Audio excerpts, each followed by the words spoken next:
but I don't know anything about it. But they do.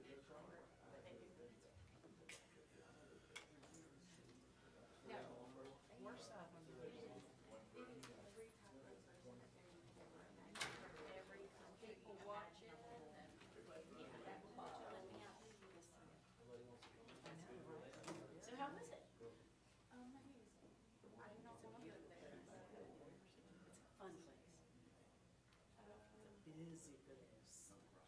Busy, never sleeps. I know. Todd said, must be nice, and I was like, we could go. But you wouldn't like it. He wouldn't like it. So, He's not here. You see him over there? No. I said, "But it's like, can I go?" Alton's coming. I went to the Reese's. My bachelor is not. Maybe we can deputize him. There he comes.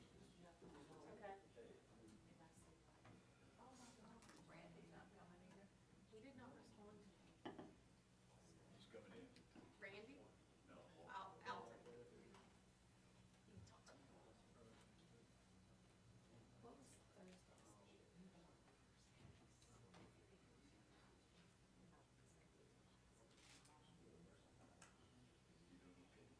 Next Friday was the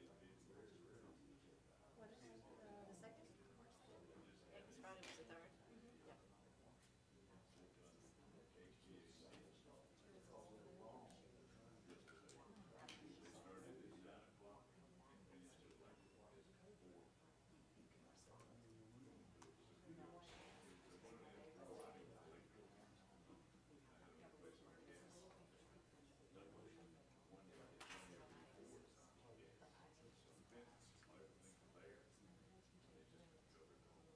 Yep.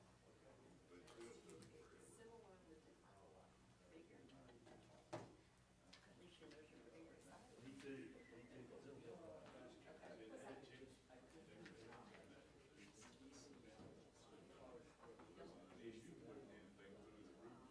the roof, just already there.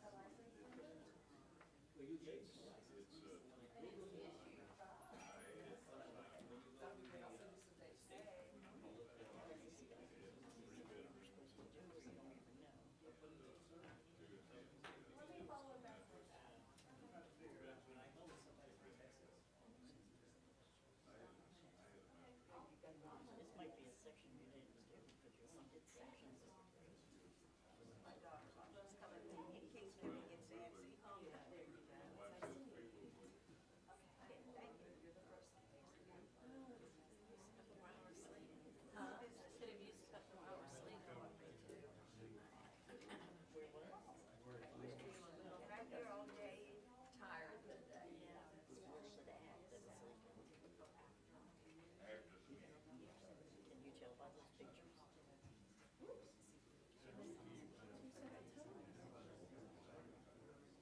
I know, I see it. That's what you're gonna say about them pictures. Oh, definitely. There he is. Yeah, But I feel not on your bed. I want this to be taken care of.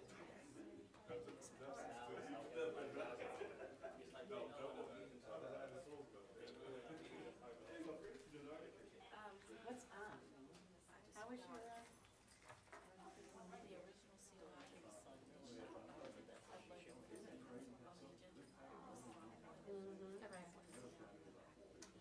For there, okay. They must not know how charming you are. No, they know that's all. Oh, is that what it is? They got the memo? That's the problem. That could have been messed up like everything else. Got all them leaves sitting there. Okay, once again, if I'm working on something, I have to ask GDM. You really need like just a little soft ball that I can just. Okay. I don't know that it needs to be soft. Okay, I'll go with hard.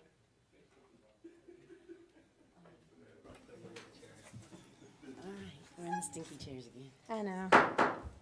The Escambia County Contractor Competence and Board is in session for its regular meeting, March 8th, 2023. Madam Secretary, would you read the rules? Yes, sir, Mr. Chairman. Please silence all cell phones. If you wish to speak, please let the board secretary know in advance. Otherwise, raise your hand for the board chair to recognize your request. When the chairman calls you to speak, come to the podium, adjust the microphone, and state your name and address for the record. You are requested to keep your remarks brief and factual. Both parties of an issue will be granted uniform maximum time to speak. That usually runs between 3 to 5 minutes. This hearing is considered quasi-judicial. Conduct is formal, and profane or derogatory comments will not be tolerated. Thank you. Madam Secretary, do we have a quorum? Yes, sir, Mr. Chairman, with 5 members present, we do. Thank you very much. Do you have proof of publication and notification of this meeting? Yes, sir, Mr. Chairman. It was published on Thursday, March 2nd in the Escambia County Sun Press. Good. At this time, item number 4, approval of the minutes. Entertain a motion to approve the minutes of January the 11th, 2023. Motion to approve? Second. Motion made and seconded. Any discussion, addition, or deletion? Being none, all those in favor say aye. Aye. Opposed, like sign. Being none, the minutes for January 11th are approved. Entertain a motion to approve the minutes for February the 1st, 2023. So moved. Motion. Second. Motion made and seconded. Any discussion, comments, deletions, additions? Being none. All those in favor say aye. Aye. Opposed, like sign. Being none, the minutes for February the 1st are approved. We move to item 5, public forum. Do we have anybody signed up? I believe all parties are present are our agenda items. Okay. I did not have Is there anybody. anybody that would like to come before the board on any item that's not on the agenda? Being none, we'll move forward to board secretary status report. Yes, sir, Mr. Chairman. We did have an application that came in after the agenda was published. This application is for David Lance Clements. Application for examination for building contractor. With this particular contractor, he had previously taken the exam. However, he scored a 70 and a 72 on some of his exams, and we just need further time to review this application before we present it to the board. I know he wanted to be a walk-in and come as an add-on to the agenda, but in our ordinance, it talks about a 75 percentile rate. So I just want the advice of the board on what you would like for us to do. Entertain a motion to delay consideration of this application until the staff has reviewed it. So moved. Is there a second? Second. Motion made, seconded. Any discussion? Being none, all those in favor say aye. Aye. Opposed, like sign. Being none, the motion is approved to delay consideration of this application until the staff has reviewed it. Thank you, Mr. Chairman.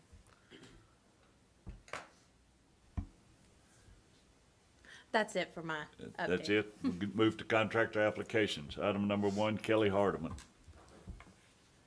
Yes, Mr. Chairman. I forget about this mic.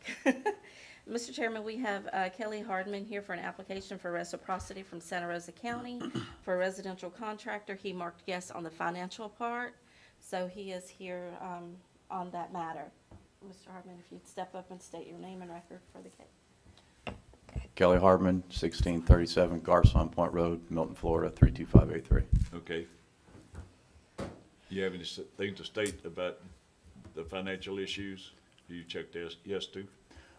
Just on the part where I had a lien filed, I was a little bit behind on my, I was a little bit low on my cash flow at the time on getting this house built, but we got the lien satisfied and paid off. Any other item? All those in favor, I'll entertain a motion to approve the application for reciprocity for Kelly Hardeman. Unless you have questions. Yes, sir. What year was this with the, That was last year, 2022. we've seen so many come through here with financial situations, and I don't mean to be a clog in the wheel, but I just think that when these things happen, we need to take a moment instead of just run through, because well intentions happen. I mean, it happens, but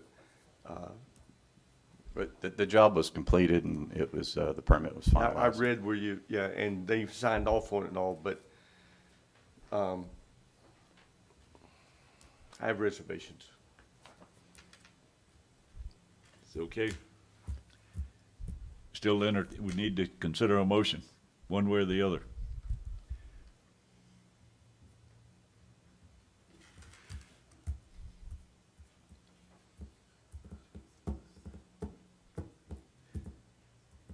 Need a motion? Can you scroll further down on the?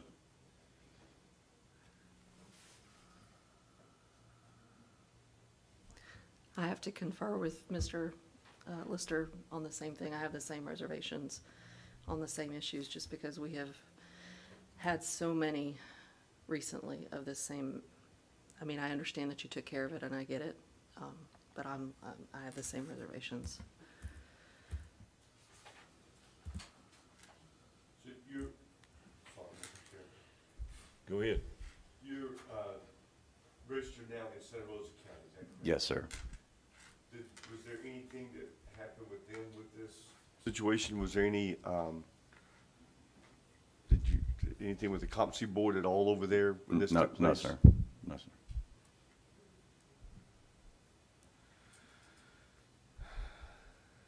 Just, We still need a motion. I understand. Either we approve it or turn it down.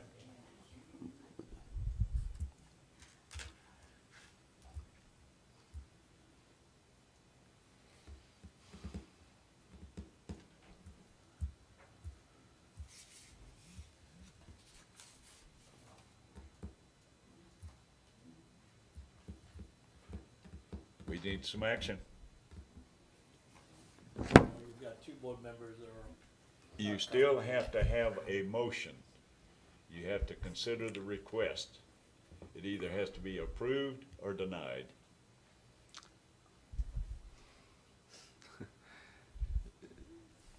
I guess we should ask council, is there a way to table this or have him come back in certain time or something, or Or is there a way to put a stipulation? That's, something like? I'm sorry, is there a way to put some kind of stipulation on there, some kind of oversight? I mean, something that, I don't know what we can or cannot do other than say yes or no. so this is an application for reciprocity to allow him to reciprocate his license over from a neighboring jurisdiction. This board, we would have to research to see if you have the ability to put a stipulation such as maybe a probationary period to ensure that he is doing all the things that he should do under his license. Maybe you want to continue this to the next meeting, giving us time to research that matter for you? And I would like to address Mr. Harmon, no personal thing, it's just that we have been through. I understand. Yes, And sir. you may be like the best person in the world, no joke, and had a hardship. So don't take it personal, us doing this, we are like cautious. I So understand. I would like to motion that we allow staff to research some perimeters of supervision I before think the we motion approve this. should be to delay consideration until the staff has researched. So moved. Is there a second? Second. Motion made and seconded. Any discussion? Being none, all those in favor say aye. Aye. Opposed, like sign. Being none, the motion to delay to have staff review the application is approved. Thank you for being here, and we'll be in touch. Thank you. Thank you. Mr. Hardman, we will get on that immediately to see what we can come up with. Item number 2, Matthew Enfinger. Mr. Enfinger, if you'll come up and state your name and address for the record. And Mr. Enfinger is here for application for examination for underground utilities. Matthew Enfinger, 4215 Molino Road. Very good. You have any comments, staff? Everything checked out on his record search as far as his past employment of 5 years and 10 months. So we would recommend that he be approved. Entertain a motion to approve. Motion to approve. Second. Motion made and seconded. Ended discussion. Being none, all those in favor say aye. Aye. Opposed, like sign. Being none, the application for examination for underground utilities for Matthew Enfinger is approved. Thank you. Thank you, Mr. Enfinger, and don't come back to see us. Yes, sir. Item 3, Travis McCain. Mr. McCain, if you'll come up and state your name and address for the record, please. While he's coming up, he is here for an application for examination for residential contractor. Good morning. Travis McCain, 4150 Reynosa Drive, Pensacola, Florida, 32504. We do recommend that he be approved. Mr. Chairman, he's had 4 years, 6 months with his current employment, and everything checked out with that as well, sir. Very good. Entertain a motion to approve. Motion to approve. Second. Motion made and seconded. Any discussion? Being none, all those in favor say aye. Aye. Opposed, like sign. Being none, the application for examination for residential contractor for Travis McCain is approved. Awesome. Thank you, Mr. McCain, and do not come back to see us. Yes, sir. Thank you for your time.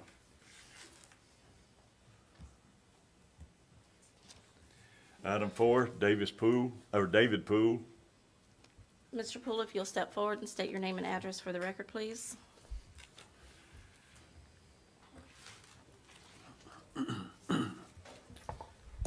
David Poole, 26772 Mary's Way, Robertsdale, Alabama. Mr. Poole is here for an application for examination for a general contractor. He currently holds a residential contractor's license, and we also recommend him to be approved. Entertain a motion to approve. Motion to approve. Sorry, question. Motion made and seconded. Any discussion? I was no second, I have a question. Oh, Staff, the name is ringing a bell. Have we had something come through? Yes, if you recall, I think it was last year sometime. McCassell, Miss McCassell, brought a complaint to the board, and Mr. Poole, it went through the board. I believe ultimately it was dismissed It was. by this board.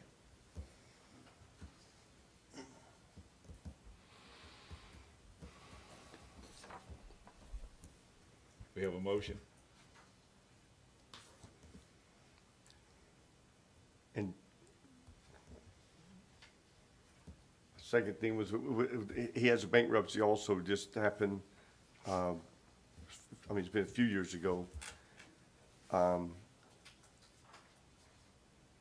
But more than that, I think there's just questions there that I can't support this myself.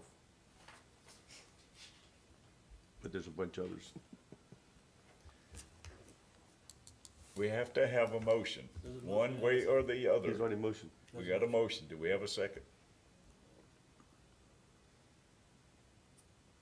I'm sorry, I didn't hear the motion, sir.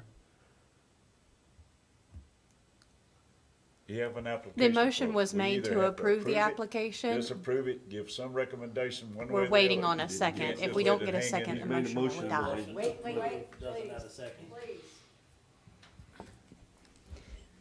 Can Keep I in mind you comment have on a- the, Excuse me, Mr. Poole. Keep in mind, you have a court reporter present, and she's trying to take down all the conversations for the most complete record, so be careful to not speak over each other. Thank you. as far as the bankruptcy, that is correct. I marked it on there and wrote an explanation on there. It's going on, close to 10 years. It's getting ready to get removed from my record. Since then, I've also took some financial classes and training to make sure that doesn't happen again. It was a one-time accident, something I wish didn't happen. It did, and I paid dearly for it. And I'd like for her not to continue to pay for it.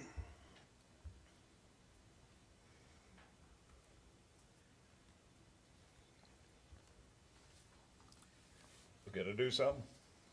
There's a motion. There's a motion, So the motion doesn't carry.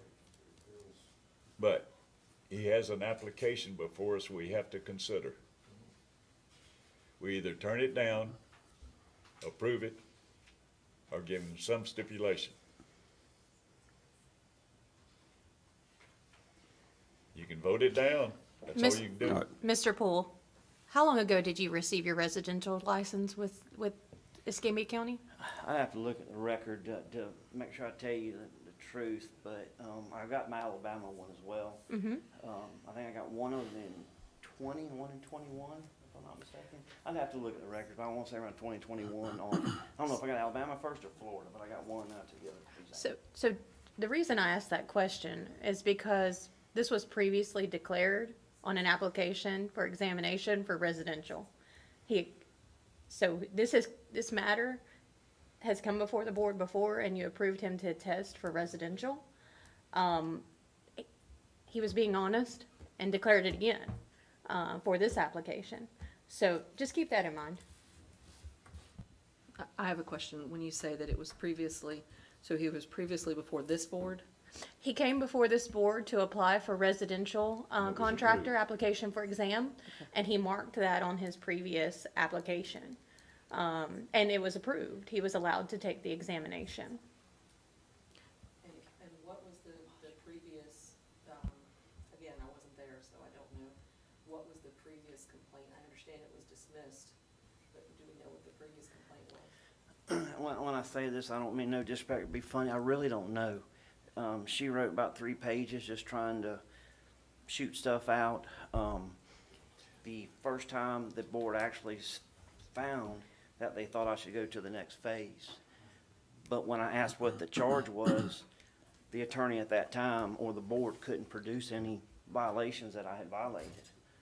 So, and I'm just gonna be blunt, they kicked it back, it's okay, I'm sorry, I must have overlooked it. Yes, sir. The question you're asking is on the residential contractor application, it was approved.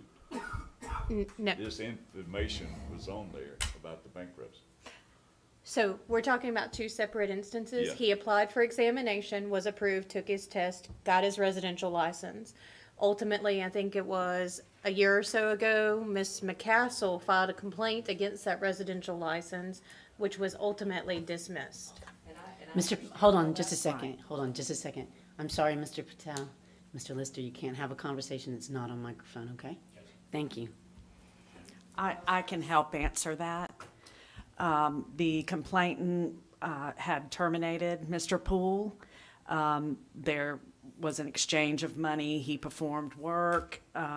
In the middle of the project, she terminated him and felt like the amount of money that she paid him was not sufficient for the work that he produced. You ultimately found there was no probable cause, and the case was dismissed. He presented the records of what he spent the funds on. And I'm gonna go back to the previous gentleman that was just standing up here with the same similar issue. There has been a multitude of issues that have happened for financial reasons to this board, or, people brought before this board. And the hesitation that we have is very, very real, has nothing to do with you personally, has everything to do with, what has happened with previous contractors that have come before this board that have not had financial responsibility. So anything right now gives us credence to go, pause. I'll remind the board, he has a active residential contractor's license in Escambia County, which we approved. All he's doing is taking an examination for general contractor. It doesn't stop him from working. He can work. He can do residential contracting. Sir, if I can say so, I mean, I'll voluntarily accept a probation period if that makes y'all feel more comfortable. I understand where you're coming from. Some citizens, some people got the raw deal, and it never should have happened. Never should have happened. But when you got people doing the right thing, and if you're gonna stop us from when we are doing the right things, then what do we have to keep doing the right thing for if you're gonna bust our chops when we are doing the right things? People are gonna complain on you. They are, and either it's legitimate or it's not. This young lady was not legitimate. She changed her complained a couple of times from, it was the money to I didn't produce an email. We showed I did produce the email, she lied. I don't know what else I can do to convince y'all. I don't think that has anything to do with this particular decision. No, sir. I get it, and again, I'll make the motion to go ahead and approve. We already have a motion. All All we right, need then is I'll a s- second. I thought it was dead, excuse me, so I'll second it. Motion made and seconded. Any further discussion? Being none, all those in favor, say aye. Aye. Opposed, like sign. Aye. You got 3 opposed. Waters and Patel, was that the, oh, Lister too, okay, thank you. Oh, not Patel? Okay, I'm sorry. Y'all just need to help me with that. 3 opposed. Two, Waters and Lister, right? Just do a hand, didn't vote. just do a hand count then. Okay. Put your hands up where we can see All those them. in favor, raise your hand. 2 opposed. 2. Chair makes the final decision. 4. The motion's approved. Thank you, I appreciate it. I understand where you're Examination coming for from. residential no, general contract, excuse me, reading the wrong one. Thank you, Mr. Fu. Thank you, I And appreciate it. do not come back to see us. You can bet I'm not, sir. Thank you. We'll move to item 5. Kenneth Robinson. Mr. Robinson, if you can come forward, please, and state your name and address for the record. Kenneth Robinson, 245 Meetson Way, Pensacola, Florida, 32506. Mr. Robinson is here for an application for examination for a general contractor. He also has previously held and still holds his residential contractor's license. And you recommend approval? We do recommend approval. Entertain a motion to approve for Kenneth Robinson.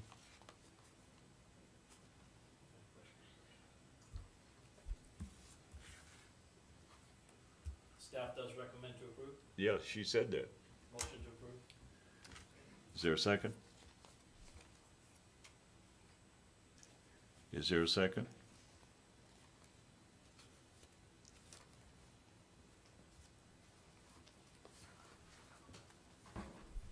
Mr. Robinson, on the screen up there, you can see that, that's the letter in reference to the yes marked item. I just want you to take a look at the year there, and if you could clarify, I'm sure it wasn't 2208, No, I'm sorry, it was 2000, it was right around that time. 2008? 2008 or just previous. Thank you.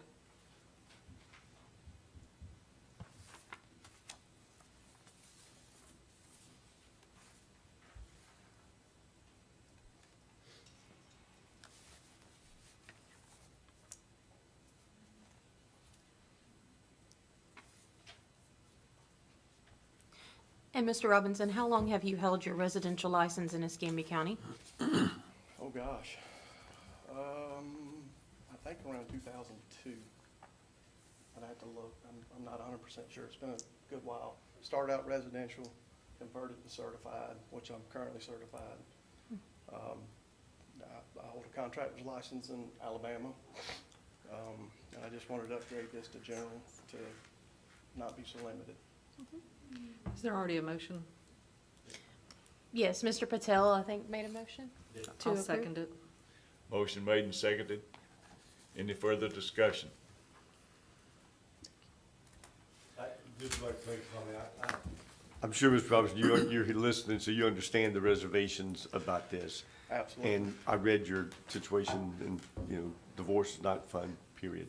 So I understand that, but, any reservations that you feel from up here, like I would said earlier, it's not anything personal, it's just that, I completely respect it. and so you understand that Yes, sir. completely? Gotcha, okay, Absolutely. all right. Any further discussion? Being none, all those in favor say aye. Aye. Opposed, like sign. Aye. 1.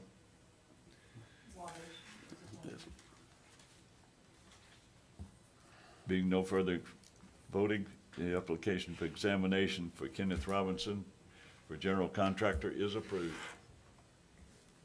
Thank you. Thank you, Mr. Robinson, and don't come back to see us. Yes, sir. Item 6, Tyler Phillips. Mr. Phillips, if you will come forward and state your name and address for the record, please. Tyler Phillips, 1848 Loyola Street, Pensacola, Florida, 32504. Mr. Phillips is present for an application for examination for air conditioning B, which is limited, and we have approved his, or recommend that he be approved. Entertain a motion to approve the examination. Motion to approve. Second. Motion made and seconded. Any discussion? Being none, all those in favor say aye. Aye. Opposed, like sign. Being none, the application for examination for air conditioning B for Tyler Phillips is approved. Thank you, Mr. Phillips, and don't come back to see us. Yes, sir. Thank you. Item 7, Chris Zimmerman. Mr. Zimmerman, if you would come up and state your name and address for the record, please. Chris Zimmerman, 26500 Cotton Bayou Drive, Orange Beach, Alabama, 36561. Mr. Zimmerman is here for an application for examination for marine construction.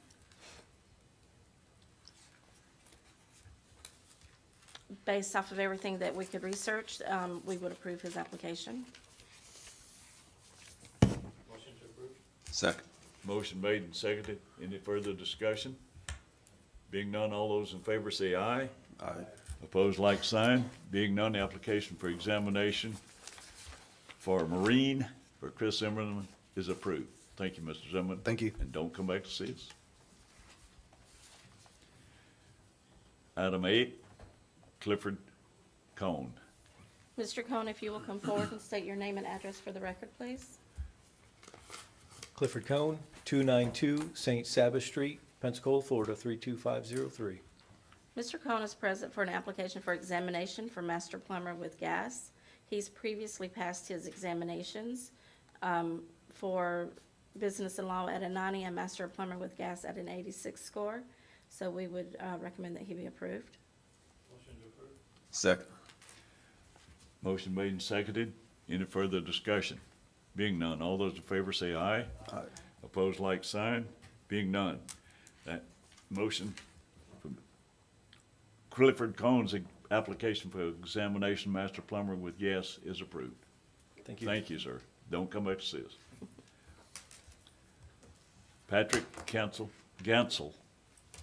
Mr. Gansel, if you will come forward and state your name and address for the record, please.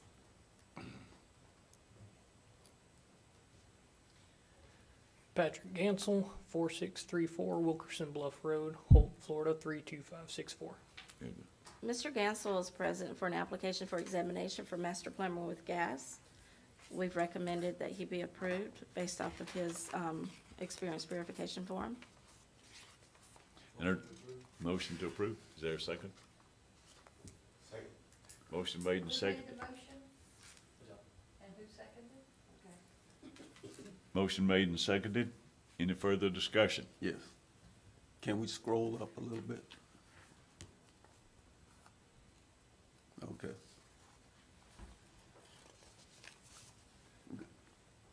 Being no further discussion, all those in favor say aye. Aye. Opposed, like sign. Being none, the application for examination for master plumber with gas for Patrick Gansel is approved. Thank you, Mr. Gansel. Thank you, sir. Don't come back to see us. Yes, sir. We'll move into item 8, probable cause hearing. Number 1 is Elmer Hudson. Yes, sir, Mr. Chairman. Item 1, Elmer J. Hudson, doing business as Hudson Construction, LLC, state registered license number RC 0030645, Contractor Competency Board complaint number 2211217 COM. It's in regard to Kathleen Meadows, the homeowner complainant at 107 Garfield Drive, Pensacola, Florida, 32505. Proper notice was sent to the respondent. Ms. Meadows, are you present today? And are you going to provide testimony for this case? Thank you. Mr. Hudson, are you present today? Yeah.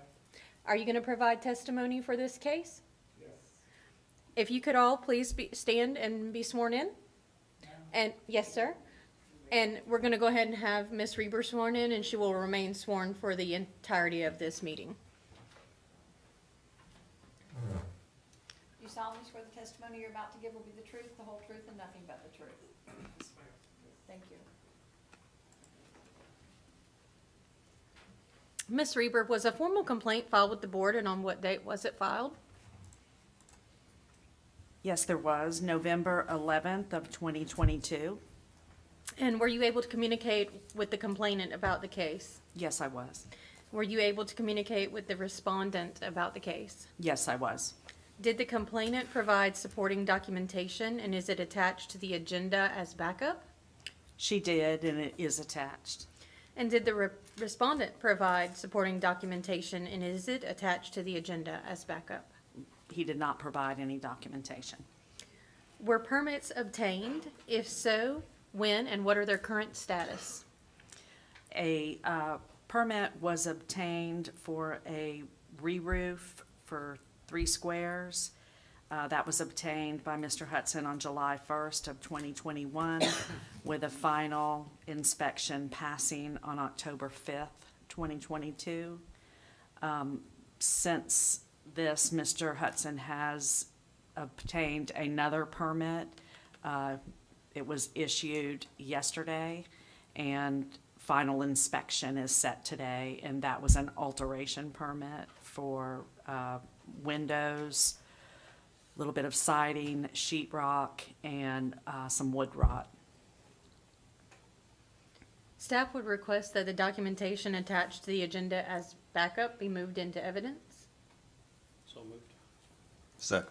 Motion made and seconded. All those in favor say aye. Aye. Opposed, like sign. Being none, the documentation is moved into evidence, is approved.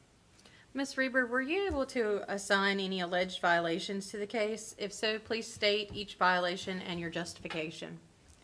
I was, possibly code section 1837D13C3.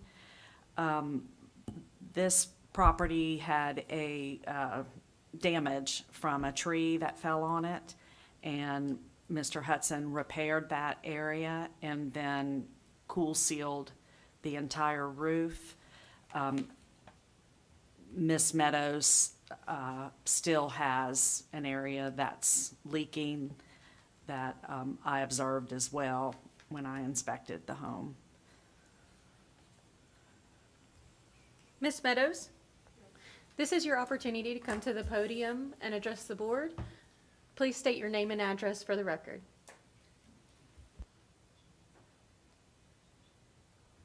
Hi, my name's Kathleen Meadows, 107 Garfield Drive, Pensacola, Florida, 32505. Yeah, I hired Mr. Hudson after Hurricane Sally came through. It landed 2 trees in my house. And he came very highly recommended to me. Whoops, I need to scoot up. And so I hired him to do the work. Most of the work is wonderful. I am very pleased. But there's other things that are not. Like I says, I didn't even discover the leak right away. I had some health issues. I was in the hospital. When I come out, I walked into the room and the ceiling had come down. It was all over water and sheetrock, and insulation was everywhere. I did call Mr. Hudson to come. I told him after I tried for 6 weeks to get a hold of him. That's why I ended up filing, because I couldn't get him. Finally got a hold of him, and he came out. He worked for about 5 minutes. He put some tar up there, and he left, and he was going to come back and do sheetrock. Well, next time it rained, he didn't come and do sheetrock. That was after he found out I called you. And it's leaking like a sieve. I've got garbage cans and buckets and more of the sheetrock's falling down. My son and I both live in this house. When I repaired the front of the house, there was vents for the gas, because it has gas in it. Well, the vents aren't there. I kept smelling something. Since I had COVID, I have no sense of smell, but there was something. I had my son show up, and there was a gas leak. If I would have been staying there, I don't know what would have happened with no vents to vent the gas out of the house. So since then, I've had the gas off until the vents are put back in the house. I've never done anything like this before. And they took a room off of the back. I had a enclosed back porch on the back of the house, and when they pulled it off, they left great big holes in the back of the house. I don't know how I'm supposed to fix them, but I don't think they should have stopped them up or cemented them or whatever you do, but they're still there. Where it's leaking, a tree did hit that also. And when they put the roof on, I've had flat roofs before, and they always tuck the roofing along underneath a metal edge like this. It's just folded over. If one comes by, it's going to rip it all off. I have a back building that has my ex-husband's belongings in it, and I had them put a new roof on there too. It's now all wrinkled and it's folded. They never trimmed it. When wind blows, it flaps. It's going to rip the roof back off. It was not done right. Let's see. Oh, I can't flip off the lights.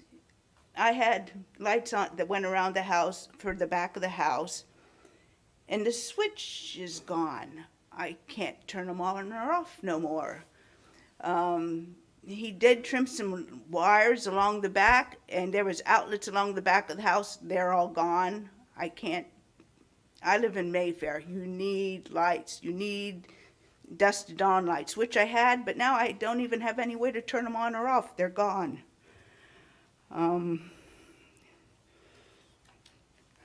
Actually, I'm nervous about this.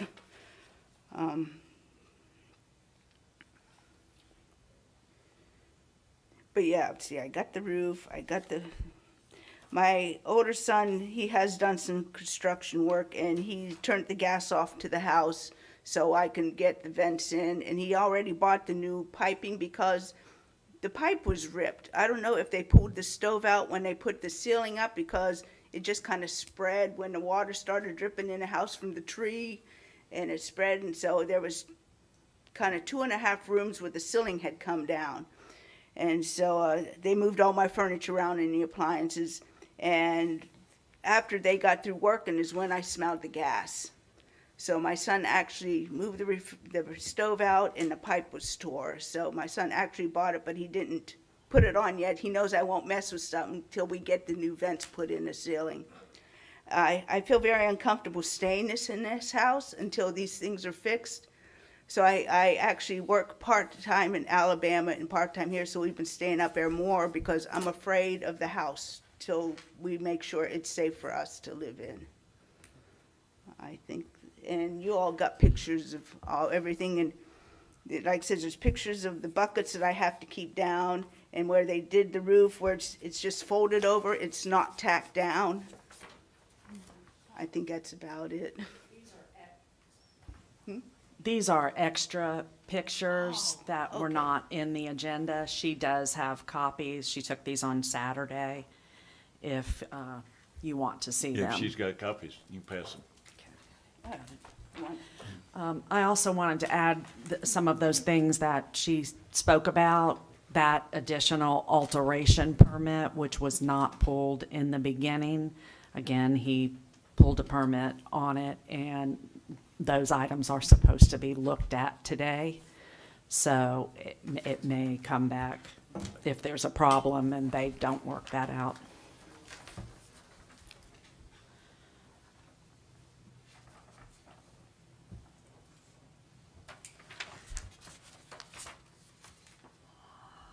Do you all have any questions for me?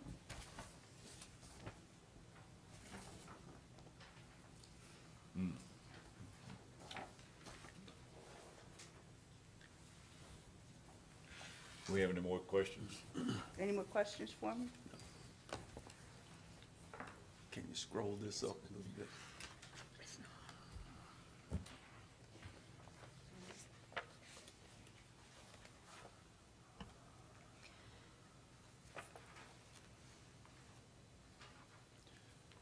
I have a question. Was there a permit pulled for any other work to be done on here for you, ma'am? By any contractor? There was work, Solicity Electrical. Electricity, I'm sorry, did pull a permit. The main panel was damaged when the tree fell, and so they pulled the permit for that.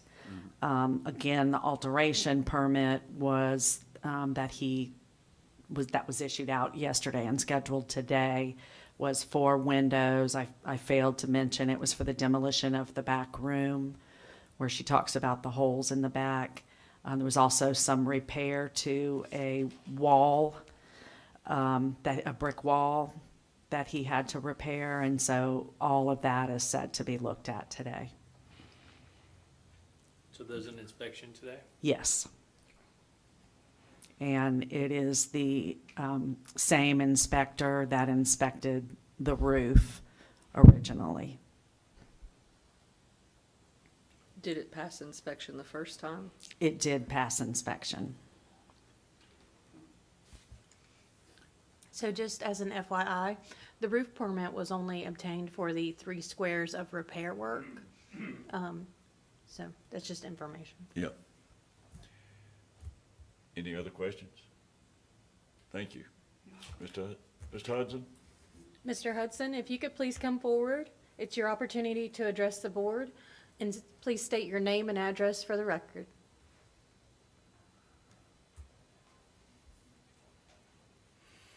My name's E.J. Hudson, and I own Hudson Construction. I've been in business ever since I had license here. You have any comments? I done a job for her, and she was well satisfied with it, and she paid me. And a year and a half later, she complained about stuff, and I went over there, and I was gonna fix it. But she called the county down here, and I didn't fix it. But all the complaints she had was not in the contract. I fulfilled the contract, and it passed. And the house is about 65 or 70 years old. In a year and a half, I stood behind it for a year, but if she'd have called me in a year, I would have fixed everything. But going on 2 years, a house sitting in there, 75 years old, about 65, 70 years old, needs work done on it. And I was glad to do it, and I would have worked for her. She was really nice, and she paid me. And complaints she got is not in the contract. Anybody have any questions? Mr. Hudson? So the contract was signed in 2021, is what it shows here, Sir? Mr. Hudson. The contract was signed in 2021, Yes. and July. you started the work Yeah, pretty close right after that. yeah. So that was over, like you said, a year and a half. Yeah, it was a year and a half. If she would have called me in a year, I would have fixed anything on it. I've been in business, and I've got a lot of people that I satisfied in the last 65 years. And When was the permit, not the inspection I on had the original permit. house? On the original contract? On the roof? Yeah. For on the roof, yes, it had a final inspection October 5th. I think I say 2022, but it's actually 2021. Okay, It so, was pulled on July. It was issued on July. so it was done within about 2 months, easy. He fulfilled the Yeah, he timeframe. fulfilled the Yes, sir. contract. Okay. She said there were holes in the back where my contract was to haul off the back room. It was not to fix holes, and it was not to fix electric. I didn't have all the electric I had was to put a paneling on it, and I had an electric company to do it, and they pulled their own permit. Far as the vents and stuff that she said and the gas thing, I didn't have anything to do with it. A tree hit the house, it could have cracked the line, you know what I'm saying? But I didn't have anything to do with it, and it wasn't in my contract. Okay, thank you. Any other questions? Thank you, Mr. Hudson. Thank you.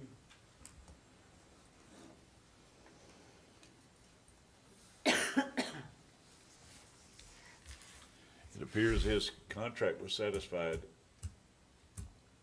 And- We've got a, excuse me, we've got it states alleged violation under a code section, so how did we, I know it's alleged, but how do we determine that? How did staff determine that? Simply because the roof is still leaking. I went over it with the inspector that did the inspection, and again, he's going to look again today. But he came back and said if it's leaking, you know, he felt like there still could be a problem. Well, it's But if it's three, over- it's been 3 years, Yeah, if it's- or 2 years If the since it was warranty put up there. timeline had expired. Yes, sir. Then one would think that the general contractor would be relieved of his, or the roofing contractor would be relieved of his warranty duties, especially when it wasn't a brand-new roof, it was just a portion of the roof that was done. Yes, sir. So our position here right now would be to determine whether or not that we move this forward, or do we wait for the inspection to come through? But I don't see the purpose of the inspection if it does not have to do with the original scope of work. And if it does have to do with the original scope of work, and if the warranty timeline has expired, then I'm not sure what we can do. Yeah. Unless I'm missing something here. Right. The inspection that's being done today, Mr. Hudson holds numerous licenses. Therefore, this was just for his roofing license. Now that he's pulled the alteration license for the additional work, that's under his building license. So depending on what happens in today's inspection, we may need to bring it. Both parties are supposed to meet with the inspector on site today. He will be calling them, so it may resolve. So do we want to move it? I suggest we make a motion to delay any further consideration of this complaint till the next meeting, until after this inspection today. Mr. Chair, the inspection that's happening today, though, doesn't Yeah. affect this permit here, I so know. I think this one needs to be thrown out, and then if they present a new one based on, That's up to the board. I would move that we take no action on this complaint based on information provided today. Just to clarify, your motion would be to dismiss. Based on the information. Thank you. The I'm motion- so moved that we dismiss Is there a second? the complaint. I'll second that. Motion made and seconded. Any further discussion? Being none, all those in favor say aye. Aye. Opposed, like sign. Being none, the motion to dismiss is approved. We'll move to item 2, Jesse Lacoste.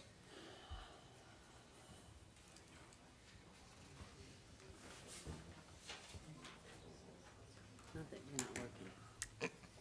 Item 2, Jesse W. Lacoste, doing business as Lacoste Construction Group LLC, state registered license number RG 29110390, Contractor Competency Board complaint number 23017COM. It's in regard to Carol Bergeron, homeowner complainant at 1704 Ensenada Uno, Pensacola Beach, Florida 32561. Proper notice was sent to the respondent. Ms. Bergeron, are you present today? Hello. And are you going to provide testimony for this hearing today? Yes. Thank you. Mr. Lacoste, are you present today? Be noted that Mr. Lacoste is not present. If you can go ahead, Ms. Bergeron, and be sworn in by the court reporter. Do you solemnly swear the testimony you're about to give will be the truth, the whole truth, and nothing but the truth? Yes. Thank you. Ms. Reaver, was a formal complaint filed with the board, and on what date was it filed? Yes, there was, December 31st of 2022. Were you able to communicate with Ms. Bergeron about her complaint? Yes, I was. And were you able to communicate with Mr. Lacoste about the complaint? He did not respond to any request. Did Ms. Bergeron provide supporting documentation, and is it attached to the agenda as backup? Yes, she did, and it is attached. And did Mr. Lacoste provide any supporting documentation? No, he did not. Were permits obtained? If so, when and what are their current status? There was a permit issued to Mr. Lacoste on July 23rd, 2021, and terminated on March 8th, 2022 by Mr. Lacoste, stating that he was not doing the job that the owner sold. There was deck repairs made.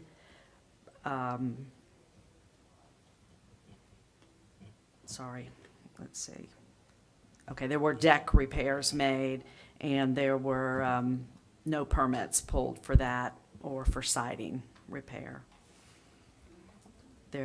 Another contractor obtained a roofing permit in October 21st, 2021, and it passed final inspection on November 22, 21. Staff would request at this time that the documentation attached to the agenda be moved into evidence. I'm sorry, I lost my train of thought. I apologize. Second. Motion made and seconded. All those in favor say aye. Aye. Opposed, like sign. Being none, the documentation is moved into evidence. Ms. Reaver, I'm sorry. Gentlemen and lady. Ms. Reaver, were you able to assign any alleged violations to the case? And if so, please state each violation and your justification. Code Section 1837C6. Mr. Lacoste received $95,725.91. Basically, the only finished project that Ms. Bergeron received was the roof. The work on the deck was not completely done, decks, and wasn't finished. Code Section 1837D13, C.3, just the lack of no permitting. The job wasn't manned and the work was subpar. Code Section 1837D4 for the lack of pulling the other permits for the deck and for the siding.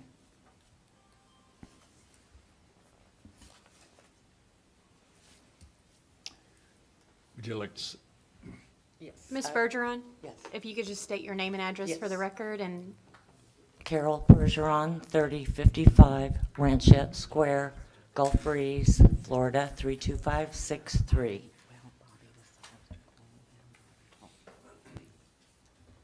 I was going to say something else. In addition to the $95,000, we paid Jesse another $9,570, I believe it was, for the decks that were never completed, in addition to that $95,000.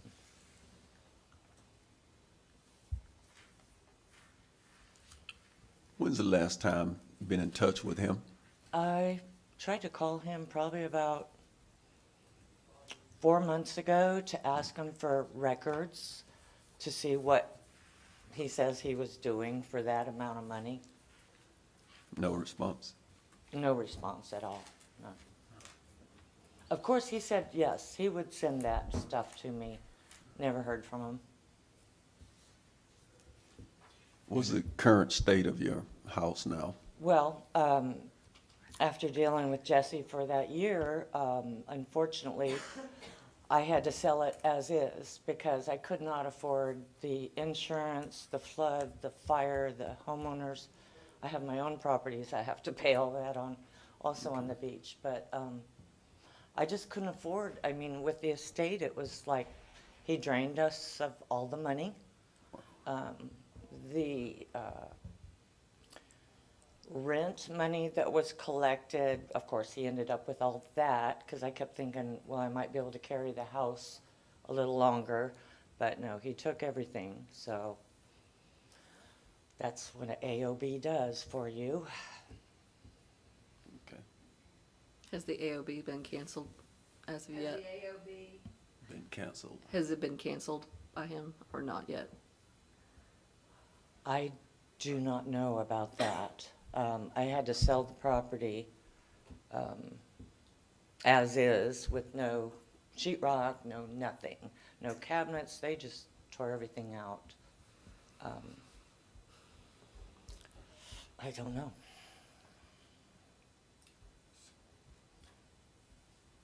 Any other questions? You've obviously very much aware that you're not the only one, and I just, for what it's worth, we're sorry that all this happened, and, you know, I'm aware. We're not the only, I'm not the only one. Yeah. Definitely, unfortunately, this has happened to a lot of people. Any other questions? Comments? I motion Thank we you. moved it to disciplinary. Second. The motion to move to disciplinary on the basis of the 3 possible code violations. Yes. Second. Motion made and seconded. Any further discussion? Being none, all those in favor say aye. Aye. Opposed, like sign. Being none, the motion to move to disciplinary hearing based on the 3 code violations in the investigation is approved. Thank you. Thank you for your time, everybody. Thank you. Item 3, I Samuel. have a question. Yes. Can she be advised to prepare restitution Sure. in advance of the disciplinary hearing? Yes, I told her we would speak Okay. after. As long as you're aware of it. Thank you.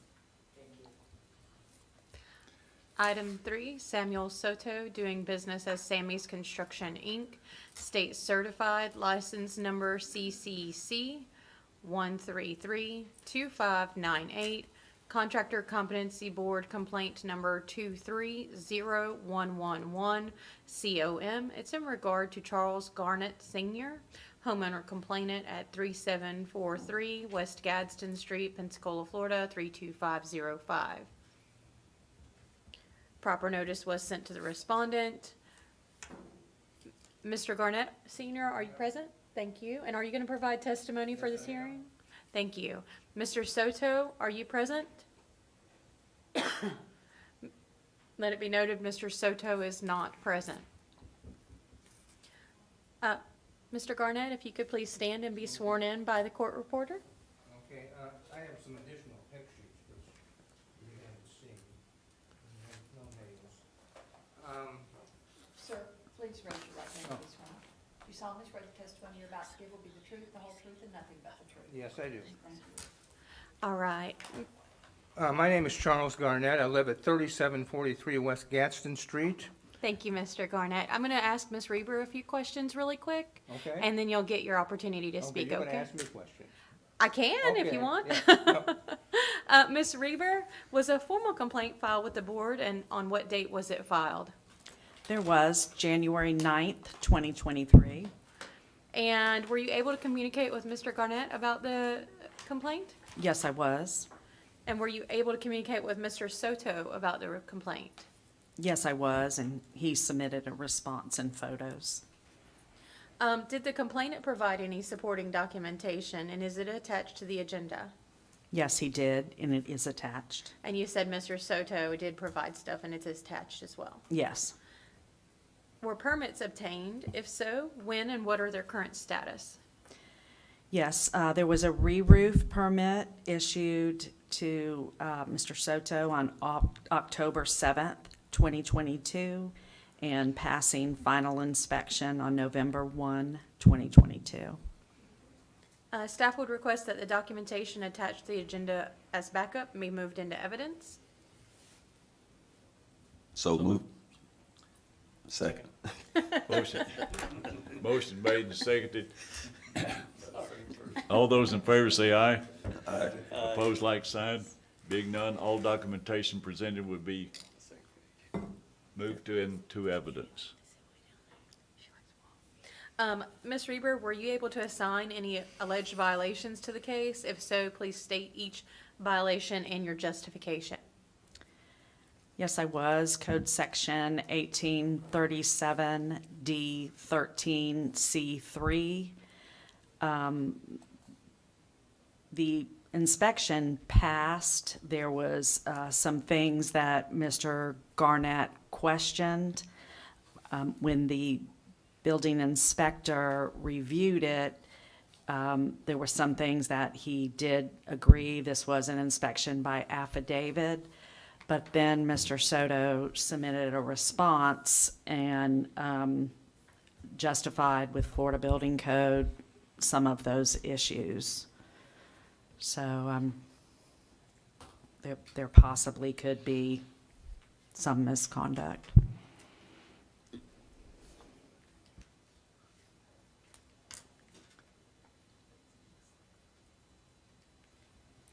Ms. Reber, I have a question. I don't Yes. understand, when you said it was already inspected and it passed, and then the complainant raised more questions to the inspector, and then the inspector changed his decision? Well, if Jennifer, if you could pull Mr. Soto's report up. Thank you. Some of the things that were raised, such as H-clips, since this was done by affidavit, you know, lots of times not all of those things are looked at. But when Mr. Soto responded, the inspector did say, and I don't remember exactly every single item when Mr. Garnett addresses that, maybe Tim could assist too. But like for instance, the H-clips, the inspector did come back and say to me, well, if this was the plywood used, yes, it would not require that. And Mr. Soto had some other reasonings for things that he did. So I wanted to give him an opportunity to present the evidence, you all to see the pictures, and And because I'm not knowledgeable, explain what inspection by affidavit means? I could explain that. That's an option that a roofing contractor has, a duly licensed roofing contractor has the option of inspecting it themselves and signing an affidavit that it meets the code, or have a in-progress inspection by us. Typically, roofing contractors will do the affidavit because of weather. They tear the roof off, it's exposed. It's different with a house being built. There's nothing to really ruin inside the house if weather, if a rainstorm come up and, you know, obviously you don't have a roof on there, it's gonna leak. But an existing house, that's an option to keep from ruining the inside of a house if a rainstorm comes up. But they're signing that affidavit saying everything meets the requirements. The roof decking has to be checked and replaced if it's rotten. And it has to also, nailing has to be checked, and additional nails have to be installed if required. The clips, it depends on when it was done. Clips are required, or some spacing has been required at times in the code, and right now it is, and at times not. But it would just depend on the existing roof and when it was installed, and how, you know, the age of it. But it more than likely is not required now, unless some work is being done to it, replacing sheetrock or plywood, for example, or OSB. Then you would want a space. If I'm assuming there was no spacing between the plywood. Pertinent to that thing, to your point, I didn't know what an H-clip was either until I called one of the inspectors, and they asked me, and pertinent to your point about how much, the entire house was re-plywood. Okay, 37 sheets, and normally, I'm from Indiana, so the code there is a little bit different, but down here, they're very concerned about weeds getting on there, growth, leaves, and the plywood will shift. And they want those clips in there where they meet, and I said, well, I can't tell because the carport has a roof on it. I have a mother-in-law house there I'm turning into a woodworking shop. It has a ceiling on it, and I think I talked to so many people. They said, go out there, pull the roof off, someplace cheap, and look up. And I looked up and I have pictures showing there's no H-clips at all. okay, so the entire roof deck was Yes. taken off and 1,100 replaced? square feet. I have a house, and it built 1955, and during this, I'm guessing Vietnam War, because everything's aluminum wiring and the materials they use, there is an add-on of a 15-foot by 26-foot living room. Then they build a carport out connected to that same flat roof. That's 20 by 12. Then it goes out to a patio area, which is 12 by 12, and the patio is to the mother-in-law house. And all of that was plywood. Okay, so clips are one way of having, and therefore having the spacing between the plywood for expansion and contraction. But that's not the only way to do it, there's other ways. The goal is to have a space for expansion and contraction. Now, if they've done that another way, it may or may not meet the requirements. So it shouldn't be butted up as it is now. Typically, I'm a woodworker, and I know that when you put a panel in a kitchen cabinet, you let it space to expand and contract. Absolutely. That's what I saw, and I said, that's wrong. yeah, if they're butted together, more than likely that's incorrect. Yeah. But, until I see it, Then I have pictures of where they met, okay, and they used air hammers to drive the nails in where they meet, and there's nothing to nail into, there were no boards underneath it. And I didn't Okay. realize that till I pulled it off. I well, got the pictures. another issue possibly is replacing the entire roof deck. That's not within the scope of a roofing contractor. They can repair damaged decking, but the entire roof torn off and replaced, that's a licensing issue there in the scope of their license, so. So just for my own clarification, if all of the decking is pulled off, it's code that they have to go back and put the clips in at that point? Well, not necessarily, that's one way of accomplishing the space for expansion and contraction of the plywood or the OSB, whatever they use. You can do it other ways. I've seen, the old school way is to put a 20-penny nail, 2 or 3 20-penny nails between them, and then butt the plywood to that. In Indiana, they call that a nickel gap. Yeah. So, that's probably the most popular way of doing it, putting the clips, but it doesn't have to be done that way.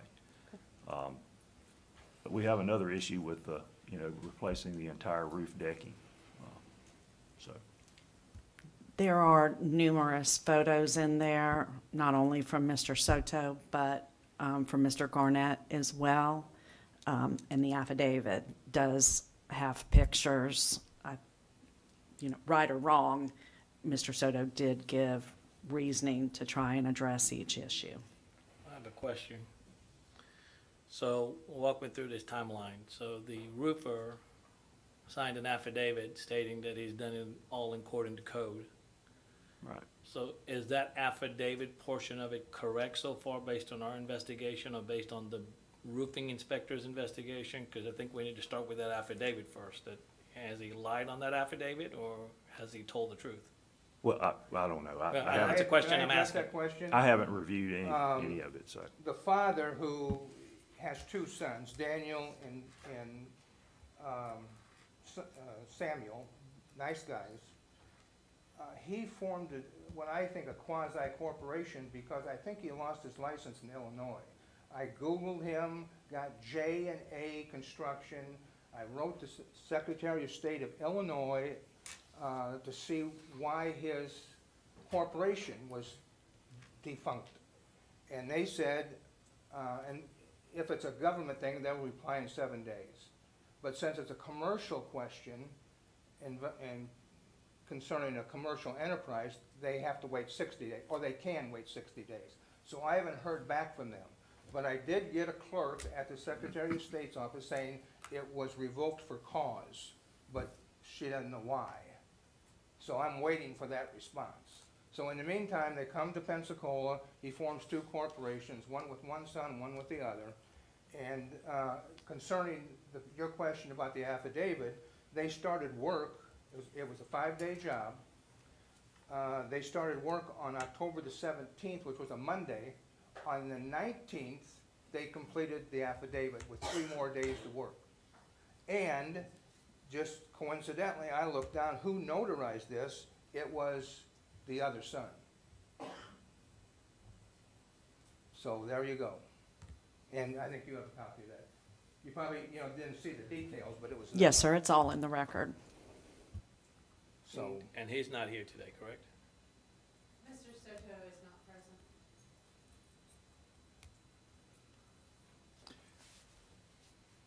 And I bid on that. I don't want to stand here like a fool. I interviewed a lot of people. He was not the lowest bidder. I had a bidder $3,000 less, and he lived in Brownsville. When I moved to Brownsville, we organized the community. I was one of 2 signatories for a 501c3, making Brownsville a not-for-profit corporation. The commissioners stepped in and gave us anything we wanted money-wise, more than we needed. And I picked him because he lives right around the corner from me. He was a Brownsville guy. And I sat in his living room with my wife, and we went through the whole thing, and he gave me the song and dance. Why is your quote now, three months after the original quote, $2,000 higher? And he said, well, materials went up. And I said, well, that's probably true. Then I looked online, the materials went down 37%. For the year, they went down 74%, but I can't use that number because I can only go from May to October, and during that time, plywood, they call it paneling, on the internet, it's just a bell curve from the industry, went down 34%. Shingles, I didn't look up. So he conned me $2,000 right out of the chute. He wanted $1,000 down. As an act of good faith, I gave him $2,000 down. And when we were done, he said, well, I'd like to have cash. Yeah, I can start early if we have cash. So in these pictures I'm about to hand you, you will see 2 bundles of $10,000 each in cash. And like I say, I'm not naive. If I knew what I was doing, but here's $10,000 in $100 bills, 100 of them, and $250 bills. Half was halfway through, one was for the finish, and I was unhappy with the results. I owed him $4,000. He put a lien on my house. So I said, well, I'm going to take some action here and, challenge his assets. And I find out through the county, he has no assets. His house, all of his equipment, cars are in a revocable trust. You can't trust them. You can't attach them. So, I didn't do the investigation first, but how far do you have to go to sign on a contractor? Was my, I know she's going to, Ms. Weaver's going to show you some pictures, but I have pictures printed out, and it would take about 4 or 5 minutes just to walk through this. Can we do this? And I think you'll be astounded at what you see. I've got shingles here with no nails in them. I've got 524 nails that came through when they put the plywood on. The plywood is not attached to the house, and the shingles aren't attached to the plywood, and it's documented. I actually gave Ms. Reber some nails that I said, what's going on here? So we'll fix it. We've got came over with a, angle grinder and cut off all the nails flush. That was their cure. And that was in my attic. So, if you wanna walk through these, take 5 minutes. You want to take the pictures? All of those photos are in the record. Well, I think what you're looking at is, This is Samuel Soto. this is Soto's pictures. There's an entire packet of Mr. Garnett's pictures that should depict everything that he's just told One you. of the ones that he sent her, which is just phenomenal, is the living room flat roof, where you can see when they put the plywood down, they put it down on top of the rock wool insulation exposed, and then just put the plywood on top of it. And they sent her a picture. I mean, I can't believe they did that. What's the current position on this roof right now? It still remains in a past inspection. I don't know if it's important. I don't know why Mr. Soto is not here. Again, in his report, he submitted what he believes is true to be code. Can we have somebody go down and take a look at it again and re-inspect it and look and see if it's according to his affidavit? I think that's the position that I'm in, that if his affidavit is not truth, then we need to move it to disciplinary and see where we need to go from there. Suggest we, delaying the decision on this until after that takes place Sounds good. and I have one reconsider it at the next suggestion. meeting. You gentlemen and lady are capable of looking at the pictures yourself right now and saying, I'll walk out the door. If you say this is, no, you're wrong, I'll walk out the door right now if you look at these pictures and don't agree with me. Can we do that? We'd rather go look because we've had situations before where the pictures presented do not match what's actually Agreed. on property. And you're not gonna know that until you go to the Is there any harm in property. doing both? No, I just want you to see what I'm looking at. I've, And maybe we don't need an inspection. Mr. Chair, I have a question for staff. Is, so this, Sammy's Construction, is this just a roofing? I see his license, CCC. Is he simply a roofing license only? It's a construction company, I think, and it's a He is a state state certified roofing contractor. Only roofing contractor is my question. I could look real quick. I mean, Because I just did this the- strictly on a state The reason I- certified.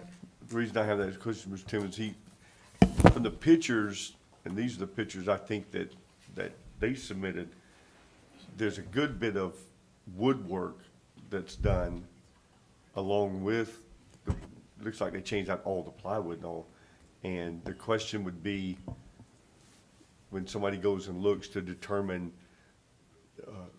structural, et cetera, you understand what I'm saying, structural and the realm It's of. more than a roofing contractor. The realm of scope of work that he's liable, and can, et cetera. right. Until I saw the pictures, and again, But is you that, can- is that yeah. what is out there? I don't know. Yeah. But I was assuming that the entire roof deck had come off and it doesn't look like it. But, and there also could be some, rafter, joist work. Repair that need, yeah. Yeah, There that, was that, quite a bit. There was some termite damage. okay, and that would be outside the scope of a roofing contractor's license. In other words, a building permit would have needed to have been pulled by a properly licensed contractor, residential, building or general, or the homeowner. It's hard to tell by the pictures, but it looks like Yes. there's been, but I totally concur, a site visit needs to happen before any. But could you say, from an inspection, stance. could you tell whether that was done? I'm sorry? From an inspection, if we went out there and did an inspection, could you tell that if there was stuff done, it should have been a building permit pull? It would have been a lot easier when it was open like yeah. that. And typically, older structures have a very low roof pitch and there's not a lot of room to get in the attic. Yeah, that is true. And I don't know, until we go out there. That's It's why I well- took pictures and saved you the trouble.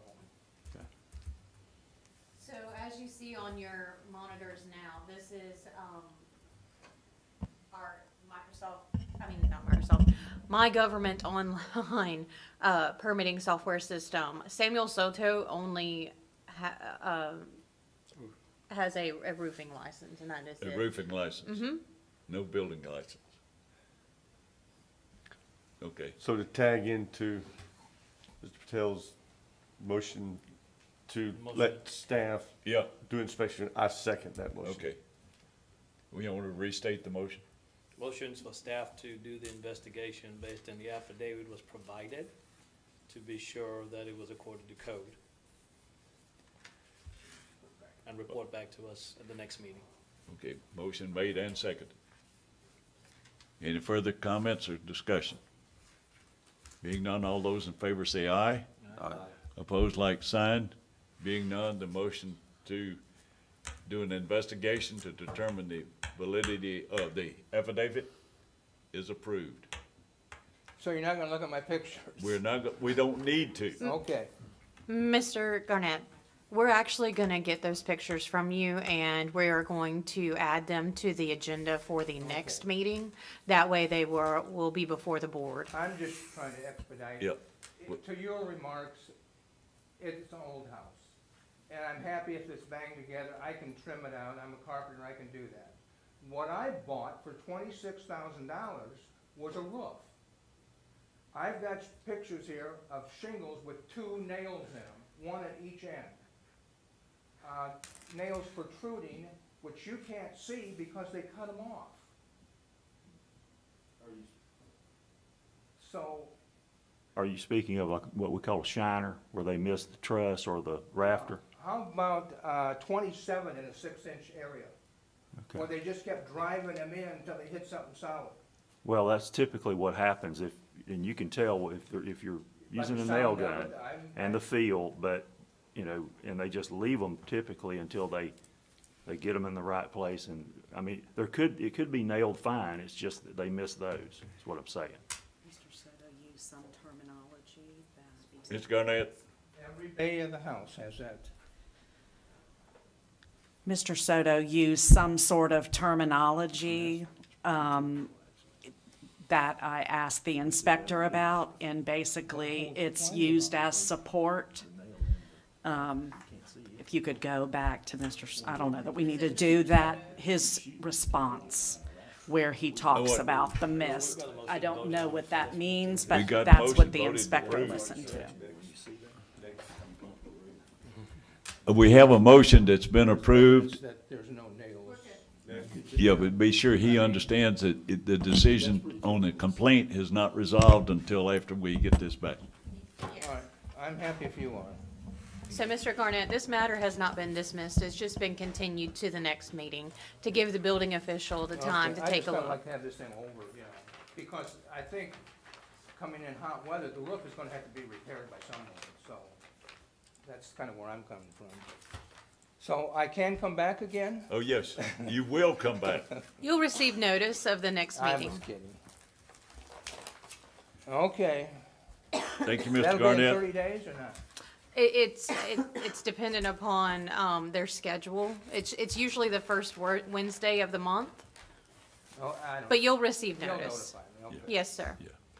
Our next item is Mark P. Nunez. Doing business as Creekwood Builders LLC, state registered license number RR 282812147, contractor competency board complaint number 230113COM. It's in regard to Robert Kaiser and Susan McFarland, homeowners complainants at 1005 North 16th Avenue, Pensacola, Florida 32501. This location is within the city limits. Proper notice was sent to the respondent. Mr. Kaiser and Ms. McFarland, are you present today? Yes. And are you going to provide testimony for this hearing? Perfect, thank you. Mr. Nunez, are you present today? Be noted that Mr. Nunez is not present. Mr. Kaiser and Ms. McFarland, if you could please stand and be sworn in by the court reporter. And just a reminder that Ms. Reber was previously sworn. Do you solemnly swear the testimony you're about to give will be the truth, the whole truth, and nothing but the truth? Yes. Thank you.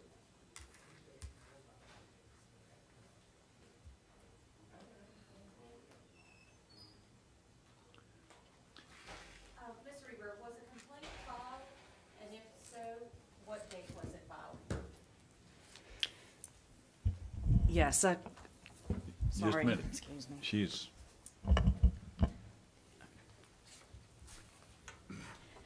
Yes, a complaint was filed on January 5th, 2023. And were you able to communicate with Mr. Kaiser and Ms. McFarland about the complaint? Yes, I was. And were you able to communicate with Mr. Nunez about the complaint? Yes, I was. Did Mr. Kaiser and Ms. McFarland provide supporting documentation, and is it attached to the agenda? They did, and it is attached. Did Mr. Nunez provide supporting documentation, and is it attached to the agenda? He did, and it is attached. Were permits obtained? If so, when, and what are their current status? A alteration, this property is in the city. A alteration permit was issued to Mr. Nunez on October of 2021, and it has had a pre-siting inspection, which passed February 2nd, 2022. Porch framing inspection passed on February 3rd, 2022. And there was an early power inspection on March 2nd, 2022. Mr. Nunez canceled the permit on August 27th, 2022. A driveway permit was issued, it says in their system, to Nunez on March of 2022, with the last action taken on May 19th of 2022, when a site plan was provided. Staff would request that the documentation attached to the agenda as backup be moved into evidence. Second. motion made. All those in favor say aye. Aye. Opposed, like sign. Being none, all documentation will be moved into evidence. Ms. Reber, were you able to assign any alleged violations to the case? If so, please state each violation and your justification. I was, code section 1837D. It's up on the monitor. I'm sorry, 13C. D13C.3. There was a lot of work that was completed that was, a lot of it was of a cosmetic nature, but it was very subpar work. Seemed like the property wasn't manned with a supervisor at all times or workers. I think Mr. and Ms. McFarland can take care of telling you a little bit more about that. I also have some documents. I made 10 copies of. Mr. Kaiser, if you'd like to sit there and use that microphone and Ms. McFarland could use that one, that'll be great.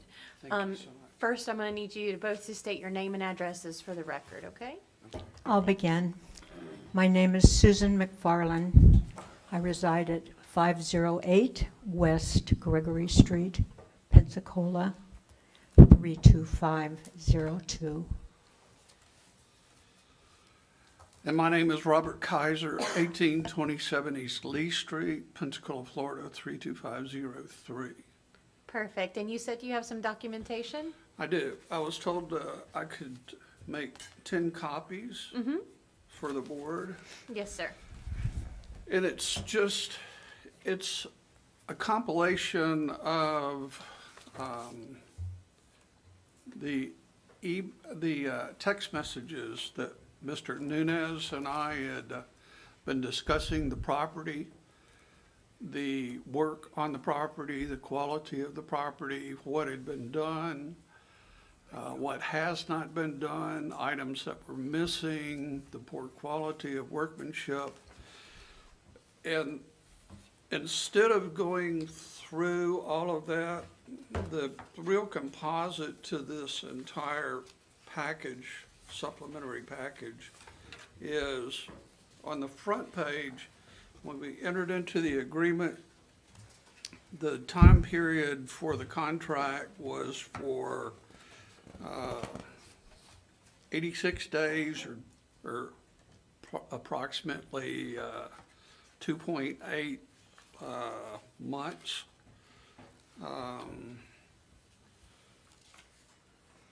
During that period of time, I had paid Mr. Nunez over $100,000, approximately $111,000 for work done, but I'm having to go back in and completely redo everything that was billed. And I subsequently terminated our contract on the, I believe it was July. It was on the 11th. I think it was July 11th. But prior to that, Mr. Nunez had sent me a text on July 8th that said today will be the last day the guys will be in sight till we get some things figured out. The things figured out is he wanted another $107,000 to continue working. I unfortunately was in the hospital because I thought I was having a heart attack because he picked the crew up and told them to leave when I said I wouldn't sign an additional contract. So that's what this packet is. That's what I'm trying to convey by this packet is I continue to ask for progress updates, poor workmanship, missing items, things that were supposed to be delivered, toilets, lumber, trim. The biggest problem with the majority of this is this house was built in 1908 or 1909, and every bit of the trim in the house was removed and not marked and placed in a big pile. So, I'd never heard of this, but so the drywallers could come in and skim coat all of the walls. Well, I'm still 2 months later trying to piece this puzzle of what trim goes where. The majority of the trim was broken during removal. And the bottom line on the whole situation is everything that was done and paid for, I'm having to go back and redo everything, from grading the lawns, from doing the any kind of siding repair, any type of cabinetry hanging, and it gets a lot more involved than that, but it's basically I paid him for a lot of work, and I really hate to say it because Mark has always been a really good friend of mine, and I helped him get into the contracting business, and I just think that this job in a nutshell was way too big for him, way over his head. He couldn't get the crews, the subs that he thought he could do, and it just spiraled out of control.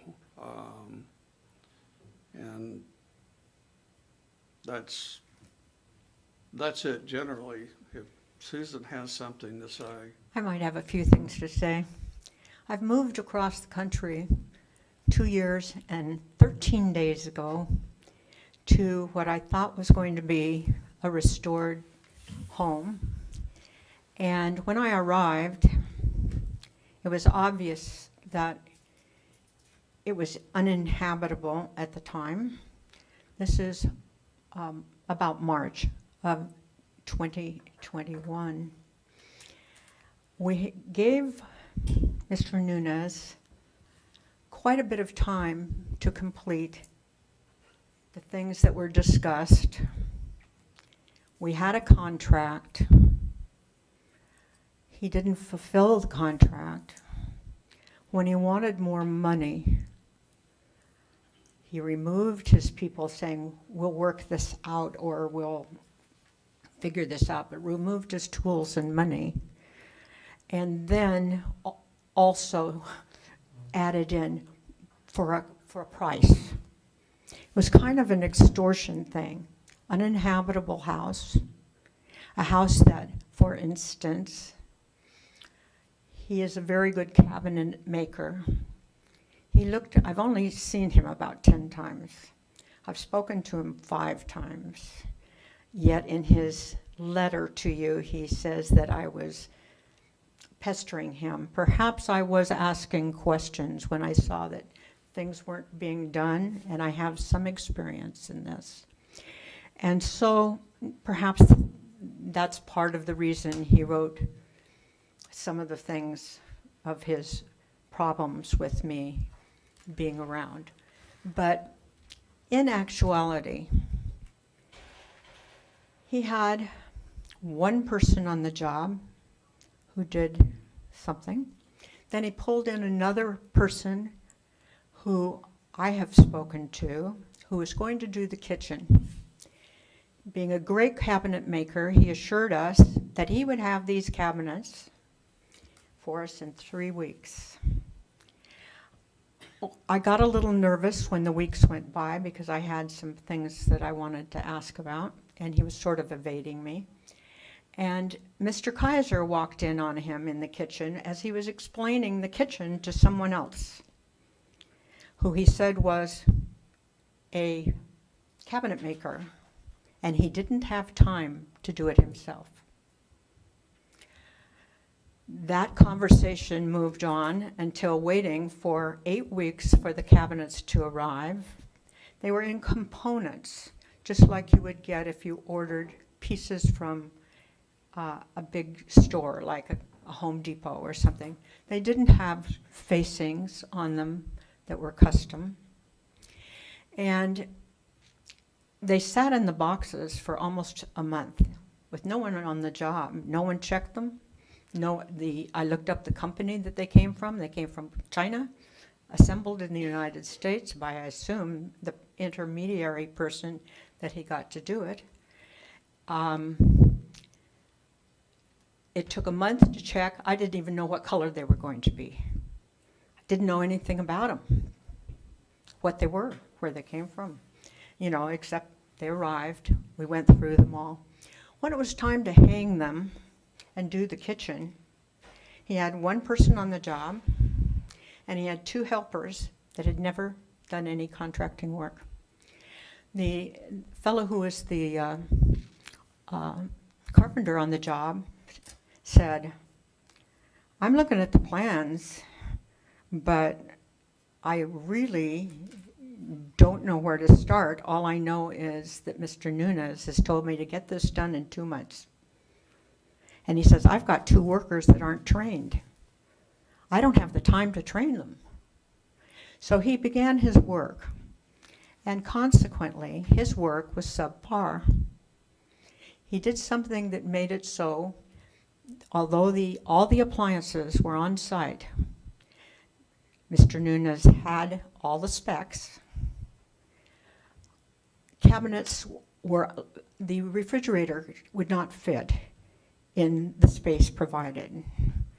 The cabinets were so tight, they were binding to open them, so they cut out a little piece of the side so that they could swing. They put in a custom hood, but not at the height of the specs, leaving a gap at the top of about 7 inches.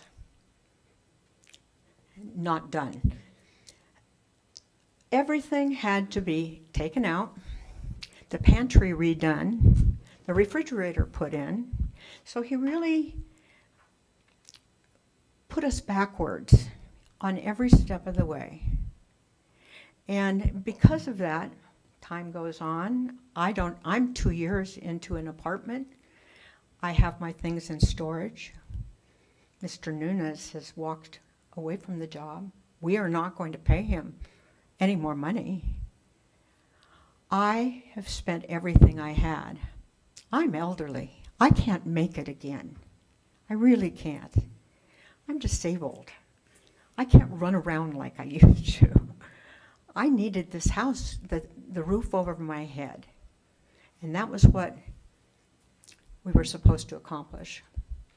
In order to have enough money to work on the house at 16th Street, we sold a prime triplex that was going to be, we had worked on, and was going to be my method of living for probably by rents for the rest of my life. That's gone. My life has changed because this person took the money, didn't fulfill a contract, has no qualms about saying he wasn't very excited about my questioning things. And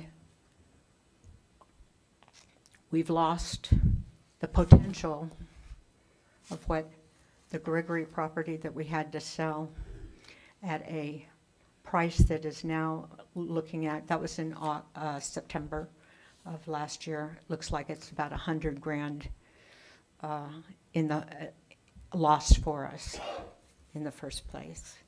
And so we're coming to you to say, please look at the pictures. I had holes where every single door jamb and molding was taken off of the baseboard that went all the way down to the ground. They were open, maybe 20 of them, this big enough that we had a squirrel, we had rats. The job was not completed in any way. Openings underneath the house, although on the contract said they would be putting up, closing everything off, no. So to this date, there's big gaping holes underneath the house. I don't know, we could have all kinds of critters under there, I guess. Lucky they haven't come up through. But, so we're hoping that you will look at the pictures, see what we got. It's uninhabitable. My life has changed. My potential for the income from another piece of property has changed because of trying to get the money, because we are self-funded. We can't run out and go get a loan. So thank you so much for your attention. I appreciate the board. I appreciate Chairman, and that's all I have to add.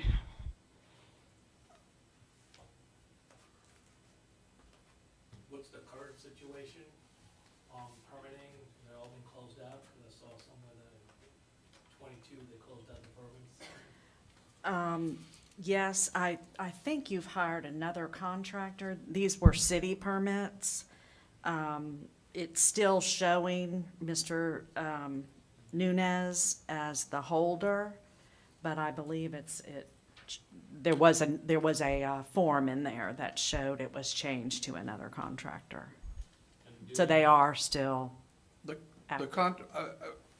I filled out affidavits to close out Mr. Nunes's contracts after he said he wasn't coming back. I mean, his permits.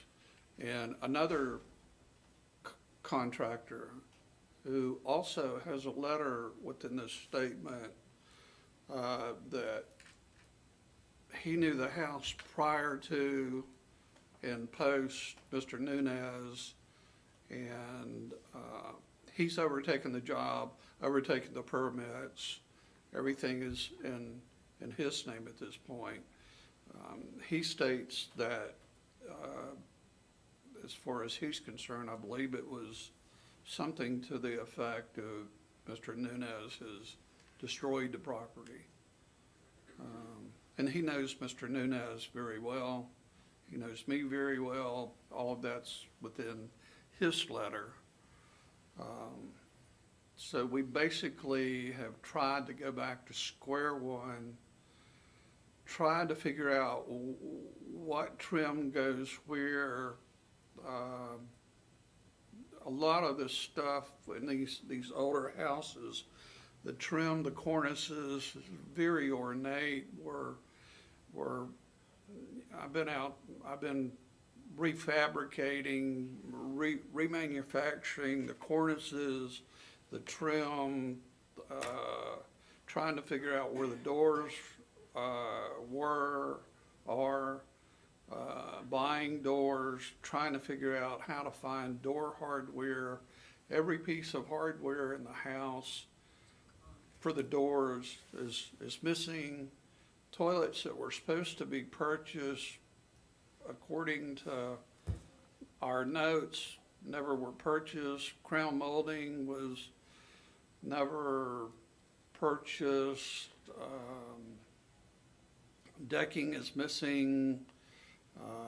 Old gas bath heaters are missing. Anything that we were trying to do a restoration, not a revitalization. And it's just,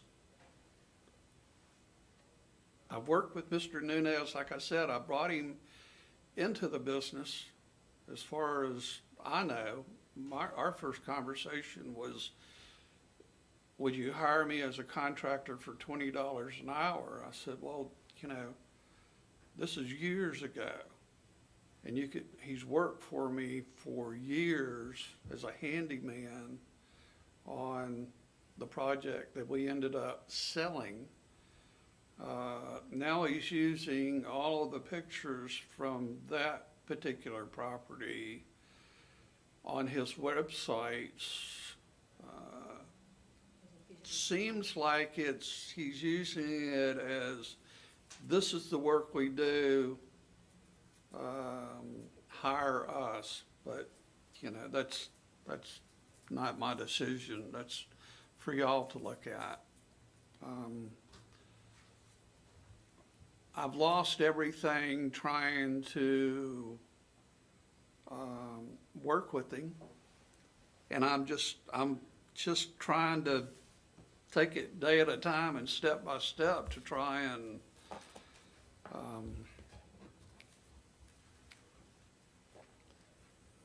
just redo all of the work that I paid him for. I also see the new contractor statement, but he hasn't executed that. This is truly by my professional opinion. Is there a reason why he didn't execute that? I beg your pardon? The new general contractor you've retained, or whoever you've got doing the work? T.O. Gore? T.O. Gore. I'm looking at his letter, but the letter's not executed. It's because he had to go out of town, and he sent it to me, and he said if y'all want him to have it notarized or whatever, he would notarize the statement and resubmit it to you. Well, any thoughts? Ms. Reber, what was the alleged violation that you had? If you go back to that, please. It was 1837D 13C.3. That's misconduct or incompetency in the practice of contracting. And was there any communication or any response from Mr. Nunez to this at all? Yes, he did submit a response, which is in there, and a couple of text messages between him and Mr. Kaiser. Mr. Chair, I have a question, I guess for Mr. Kaiser and Ms. McFarland both. The property is in the name of an entity that the two of you have established yourselves, is that correct? That is correct. We established it in September of last year, I do believe, for liability purposes.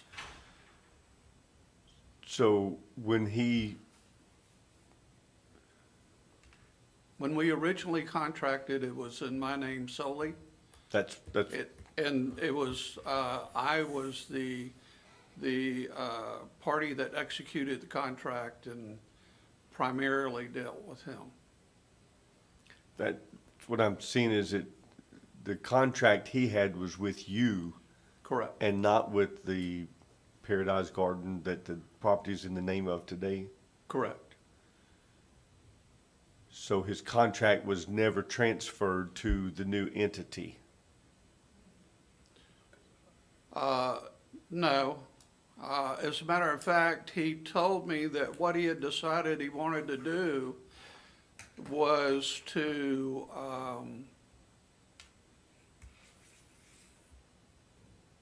voluntarily dismiss the contract and go on an hourly cost-plus basis. Do you have that somewhere? There's a bunch of pieces just floating out here that I can't kind of put together. True. And I guess for Ms. Reber, staff, question would be the items that he listed in his contract, Ms. Nunez. I say contract, it's an estimate that has been signed, so I guess you could say it formulates it into, we're not a legal counsel, but some kind of a contract, you know. Did he fulfill those items that he had listed, Ms. Reber, on the, I'm trying to figure out where the incompetency, I understand in these type of homes, typically there's a lot of changes, unknowns until you get there, stuff that you, until you get working in there. It's almost impossible to document everything because there's just things you find. I've refurbished a lot of homes, and it's a lot of times it takes 6 things to do one thing. So you're very aware of what I'm trying to say then. Exactly. So But Mark and I had worked together for like 3 or 4 years prior on restoring old homes. We had a very innate and intimate knowledge of what each other was doing and what we were trying to do. Since 2018, he had worked with you from what his letter says. Yes. So I'm just trying to figure out where did we come up with the incompetency if did he fulfill the things on his list and what was not fulfilled? I see pictures, but again, it's kind of a hodgepodge for me. I can't, I looked at this again yesterday. I just couldn't see exactly where, I mean, I see what Mr. Nunez is saying, and what he says is very much within the realm of what would normally happen to a project like this. And then he's been told not to come back, that it was terminated. He was terminated after he told me he would not return unless I signed a new contract. Mr. Lister, I might be able to help. As he said, he has all of these emails today that may have additional information in there. The only thing that I had to go on was the text when Mr. Kaiser had to go into the hospital, and he told him, you know, I'm terminating the project effective this. So hearsay might not be the right word, but I didn't have anything to tell me other than what Mr. Kaiser was saying. Also, there seemed to be some confusion. Mr. Kaiser kept referring to things as the first contract, second contract. From what I could see, the actual contract wasn't signed until June of '21, which is what Mr. Nunez says, and that's in line with the initial payment. I believe that was $36,000 of what Mr. Kaiser paid. And again, Ms. McFarland saying she arrived in March. There wasn't even a contract until June. Mr. Nunez says he basically was because they were friends. There's also, Nunez says Mr. Kaiser knew he wasn't going to be on site. He was in school to be an engineer. I read that, yeah. Mr. Kaiser tells me he didn't know that it wasn't, that he was going to be full-time. So there may be other documentation to support, Excuse me. you know, some of the things that just appeared to be hearsay. There actually are, but I would hate to belabor the board in going through this documentation, because this is all of our texts back and forth. And these, if you actually did go through them, which would be a very laborious process, would show a completely different situation than what Mark had stated in his letter. And again, some of that could be into a legal realm of, that's outside of a licensed competency realm. Well, And that's what I'm trying to decipher here, based on what he said he was going to do, based on the amount that was paid as he completed each step, which is kind of vague, and like completion of utility work and site prep was the next 15%, and you paid that. So by you paying that, it would appear that he had completed that phase for him to get paid. That would be a standard assumption, maybe, if the right word is, to come up with that. So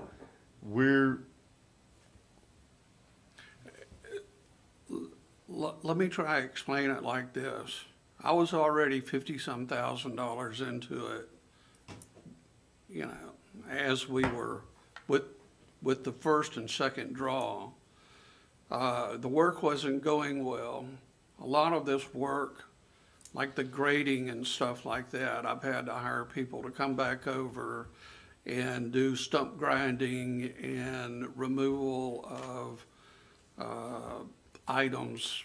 So did, Because Mr. Kaiser, did you inspect it whenever he asked for the draw, and then you a released lot the of money times to I him? did not have the opportunity, because to part of this, I was having a hip replacement and I was in California, or I was recuperating, or I was trying to go through physical therapy and stuff. So no, I just took Mark as someone that I had worked with for many years and assumed that he was doing the proper thing. Like I said, I don't think he's a bad guy, but I think this project was well over his head, and he didn't have the crew and the staff to be able to do the work. And if you looked through these emails and stuff, or these texts, you would see that the work started much, much later. It started more in August than it did earlier, because he couldn't find the people to do the work. And that is a legitimate problem in our current, unfortunately. Well, That is a very legitimate problem. Yeah, that, you know, that in addition to, we were in the height of COVID, remember? So there were all types of little things that were going on, but the problem is I still in good faith paid for this stuff that was supposed to be done. I'm not the contractor. I can't control his subs. He even makes a comment that I was trying to find subs, which I did, because the work was dragging along. I mean, they were working for a while with generators because there was no power to the house. So I had to really push to get an electrical contractor to be able to reconnect the power, because I was going for an underground system. Part of that was Gulf Power lagging because they went into a merger with FPL. been a Some nightmare. of it was COVID. Some of, a lot of these things, it was situational, but at the same time, he was the contractor. He was responsible for having people on site to do this, not me. I had to find people to replace ceilings in the house because according to him, his people were not competent enough to do that. So to determine the due diligence is a big broad brush, given our current climate. I can, not just for this builder, any building at this point. I didn't see as well and I'm trying to go back through it again, a time frame. In that package that I provided, one of the first things in that package is he said that the job would take, bear with me. This package, this was what he was supposed to do. That was per the contract. And it would take between 86 days and 2.83 months. Well, that never happened because it took a couple of months for him to find crews to even start the work. People actually didn't start working until about August. Have there been any inspections on this property? I honestly do not believe there has. Yes, there were inspections. Oh, yeah. Sorry. That's true. Draw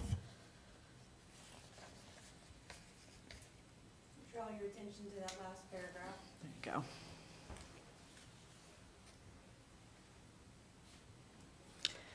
And Mr. Lister, some other things, to go along with what you were saying, I was trying to find when he was paid, when he was issued a permit, those type of things. And then the incompetency, a lot of those things, although I can agree, looking at them, they are not things we regulate. And so that, that was another thing I expressed. It's, for lack of a better word, a lot of it's cosmetic, maybe some poor planning, but I was struggling to place that against his license.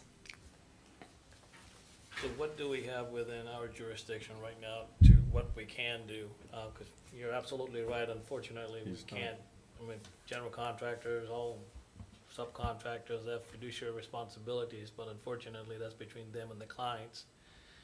And, if we could monitor that, if we had some sort of position where we could alter that, we would, but the way I'm looking at this case right now, it's been terminated. There's another contract in place, unless the board chooses for one reason or another to move it to the disciplinary action, then we can talk about what type of damages were sustained.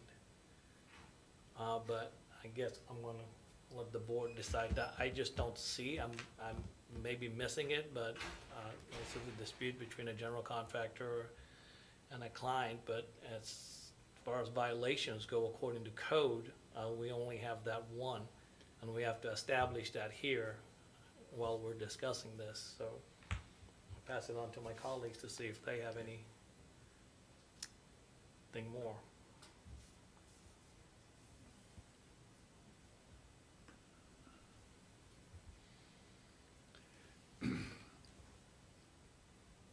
I agree. I don't think we see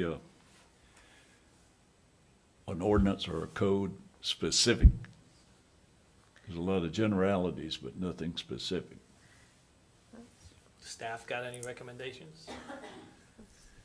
That's kind of what I was saying, is that if it's past inspection up to this point, while I understand where you guys are, Definitely. everything we're seeing is cosmetic issues and product not meeting what you asked for or what you feel like you should have had. It's not the same thing as whether or not he followed the code to do the work that he was supposed to do.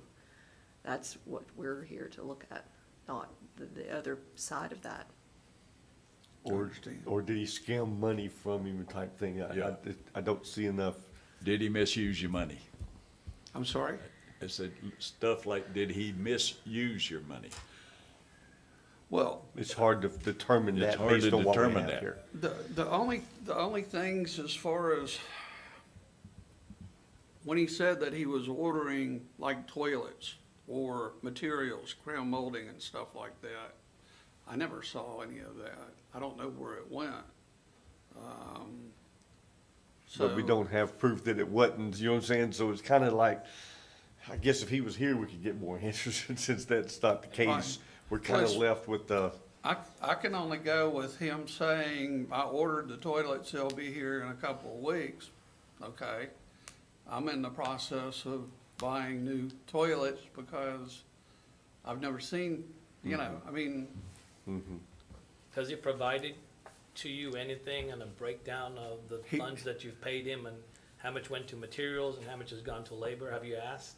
I have asked probably 20 or 30 times, and he says that he will not provide an itemized not required breakdown, just a daily log. not with this. Yeah, and with we're this not type required to request contract. it either, are we? I'm sorry? So we're not required, I mean, we're not in any position to request that from the GC. Right, I mean, you know, that was the thing. I mean, I continually told him, hey, I need a breakdown. I need to know where the money's going. And he says, well, I gave you a daily of, we did some carpentry here, we did, you know, some decking here. If That- you can follow through the process, I mean, and then you're always welcome to come back and, you know, maybe some evidence is out there through maybe your legal counsel to show that it misappropriated funds that you provided to him for this specific job scope. Then we have some room to, you know, maybe take some action and take it to disciplinary and say, I was gonna suggest that that's a capability. If we just find at this point in time, we don't have anything solid to rule on. Right. But you have the opportunity to come back if you got something from him that gives you all the stuff and it said you paid him to do this and it didn't get done. Stuff like that. You can come back, make another complaint. Okay, but him doing the work in a improper or, workmanship. a shabby fashion doesn't qualify for anything. Well, it's hard for us to see just based on what it was before and after. And again, there's engineering reports that you can provide and hire people that can come in and look at the quality of work. Was it done according to the general construction or renovation standards, or was it just, you know, two guys putting it together? Because, you know, the beauty is an eye of the beholder. So what your end expectations are versus what his expectations were. And clearly, if you work together on doing these houses, then you should have been in sync to know what both of your expectations were. Unfortunately, I was trying to get a hip replaced. But let Sometimes me it ask you this, I mean, it's not me just saying, oh, I don't like the way you did this. We're having to go back and refloat walls to be able to hang the cabinetry properly. If I had the other contractor detail things for y'all that wasn't done properly in a non-emotional, just straight business sense, is that applicable? Yeah. So keep in mind, workmanship, prettiness, things like that are not code-related items. If you were to have some code-related, Florida Building Code, or some kind of those items, maybe from the jurisdiction, because this is city limits. Correct.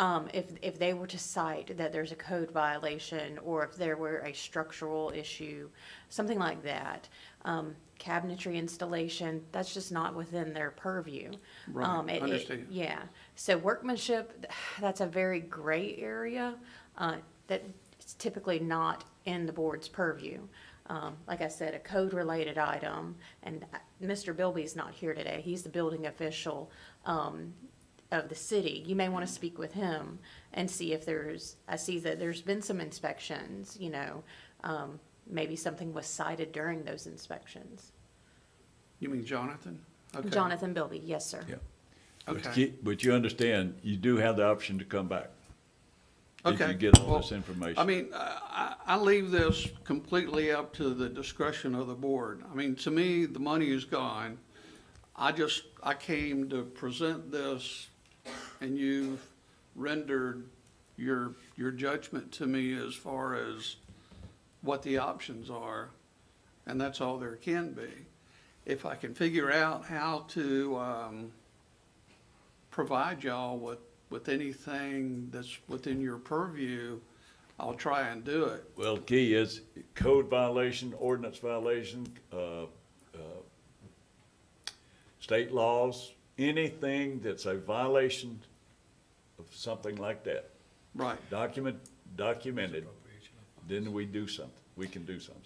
And just as a, point of reference, his contract was terminated. One of the pictures, abandoned kitchen sink drain, looks like the exterior siding where there's a hole. His position could be, well, I was terminated, so I never was able to finish that. I don't know that. I'm just pulling something out of the sky. True. We just don't know if he was truly incompetent. I mean, anybody knows you're not supposed to do that. So if he says, oh, I'm finished, then obviously there's, somebody needs some training if that's the case. But when it's terminated, now we don't know. Well, see, You know what I'm saying? There's too many gray areas, I feel like, for I us to totally do. get that, but at the same time, before I terminated him, he sent me a text that said, today will be the last day. The guys will be on site until we get things worked out. Well, if there's a payment discrepancy between the two of you, again, I don't even know the man, so did he say he wasn't coming because if I ain't getting paid, I ain't coming back? I mean, was that the conversation? We don't know that. We just can't insert anything here. But what we do have does not look conclusive enough, in my opinion, Mr. Well, I Chairman. agree. And I think we spent quite a bit of time talking about this, and we're not getting any closer to resolution. But you do have the option to come back. That's the key. And I'm gonna request, we entertain a motion to dismiss the complaint at this time. Make a motion to dismiss the complaint at this time, given the opportunity for. Resubmission. Yeah, resubmit. if needed. Okay, fair enough. Second. A motion made and seconded. Any further discussion? Being none, all those in favor say aye. Aye. Opposed, like sign. Being none, the motion to dismiss the complaint at this time for future reference is approved. Thank you. Thank you for your time. I need like two. I was about to say, can we take a break? We'll take a 5-minute, Thank you. please. And we got 3 more to go. We're only 11:15.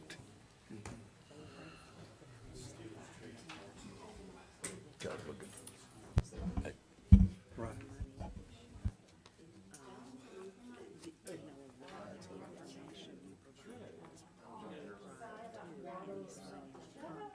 Mhm.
civil, because there's only, so many things they can address, and everything they do is against his license. Even restitution is against his license. They can't help you collect it. They have to, I mean, most contractors, they can take, it could be additional action if they fail to pay restitution. Yeah, but I'd rather be in denial than It suffer. may be just a small thing. So for you really to get what you Yes, sir.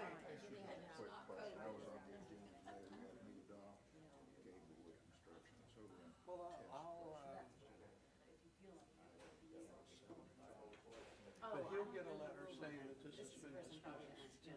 We're gonna research it more. And I'll see if there's any, Huh? was any No, kind of sir. code, No, sir. any kind of structural violation No, sir. or anything like that. And then that opens up. Oh, yes, sir, it's on your application. So you got the state.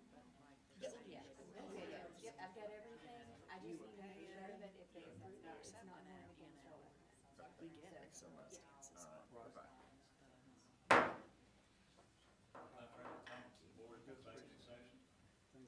Yes, sir, Mr. Chairman, item 9.1 is James F. Howard doing business as James F. Howard Construction Incorporated, state certified license number CGC 1517819, Contractor Competency Board complaint number 221216COM. It's in regard to Dylan and Chandra Carlson, homeowner complainants at 11152 Bridge Creek Drive, Pensacola, Florida 32506. Now, the board might be questioning as to why this is coming back before us. Well, we already had this disciplinary hearing, but at that time, you determined that one of the violations, he was in violation, and then you assessed him with a fine. He is a state certified contractor, so we're gonna have to go back and revisit that. We cannot assess fines to a state certified contractor. If you remember, this is where we had to move from this room into the other room, and then y'all had this hearing in the adjoining room. So I'm going to bring up the administrative complaint.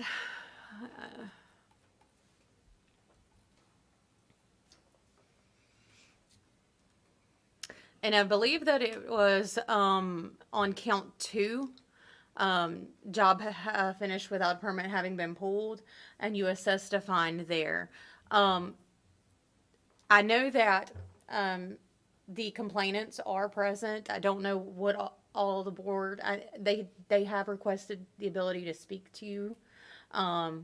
This is new for me. So we're going to play this by ear because we've never had a situation in which we have assessed a fine to a state certified contractor. I believe we need an amended motion that fits within what this board can do to a state certified contractor. So you already found him in violation of count 2, but it was actually the discipline for that. Your options for a state certified contractor are suspension of permitting privileges, revocation of permitting privileges, or no further action against him. I don't know what all you need from me to be able to make that decision. If you need me to go back and review anything for you, like I said, I know that the complainants are here and do wish to address the board. Why don't we hear from them and go from there? I do have a question. Did he go back and get the proper insurance to do the work that did he go back and get the proper insurance to do the work that he was doing? He has not presented us any additional insurance, nor has he been out to do any other work to correct the failed inspection. So he never went back like he told us he was gonna do to go out there and fix what he said he would fix? That's and- correct. Okay. And just to remind the board on the insurance, he had subbed this work out to not a licensed contractor. And you had brought up the issue about Right. how But the it's not gonna insurance should change have him gone. being guilty of count two, is what we, Correct. You already found him in violation. gonna You've already revisit said that that. he's in violation. Mr. and Ms. Carlson, if you'd like to come up and go ahead, we're gonna swear you in, and then if you would go ahead and address the board.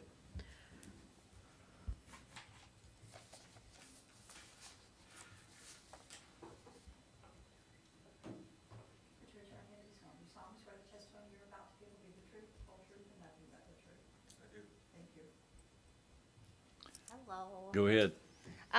So I'm Chandra Carlson, Dylan Carlson, 11152 Bridge Creek Drive, Pensacola.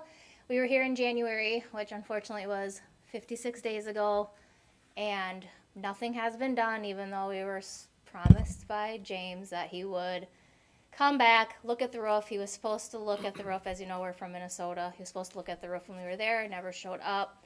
We did stay in contact with him for a few weeks, but again, it was the excuse after excuse after excuse. And we have cameras on the exterior of the home, and I looked back and no, he hadn't been there when he said he would. He left saying that he subcontracted it out. He apologizes. Unfortunately, he picked a bad sub. We understood. We told him, you know, if you can fix it, okay, but we want it fixed right without, you know, skirting around, well, not getting the best materials, which we paid for. And again, he said, well, he wanted to get another contractor out to look at the roof, see if what it needed to go from there. And of course, we haven't got anything from him. We went to Baker Materials to speak with them about the actual roof materials that he put on. We showed them all our photos. They said, no, it wasn't to code, obviously. And they also said, oh, well, this marking is because they used the wrong chalk line. That'll be forever. All of these little marks are because it was cut on the roof on top of the tin, so it ruined all the protective coating. So now it's rusting. They didn't take the protective film off. I mean, so on and so forth. So we spoke with those gentlemen for quite a while. I was also advised to bring up that when we first came to see you, the only thing that was mentioned for damage was our pool, when there's actually quite a bit more damage that had been done, but for some reason it didn't get into the complaint. So I don't know how that all works. But that was all listed in our initial complaint. So we quit contacting James when we spoke to Melissa again, just because we don't want, like, you know, oh, these are harassing us or anything. So we quit speaking with him at that point, and he has not reached out to us, and nothing further has been done. His permit is still active. You know, he still has time on it because he pulled the permit late. It's just he's not acted on, you know, what he told them and this board that he would do. So, just to kind of sum things up, this hearing was brought today so that we could amend the motion for this particular violation. However, if the board should feel that we should bring back this for another hearing to determine these other things that were mentioned today, including other damages, he subcontracted to an unlicensed person, those kind of items, then if the board would like for us to do that, we can do that.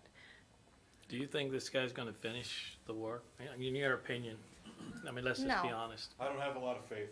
No, and I don't have faith. And you're ready to move on if he doesn't, if we were to revoke his license today, I mean, would you be, you know, knowing he won't be You able know, to finish?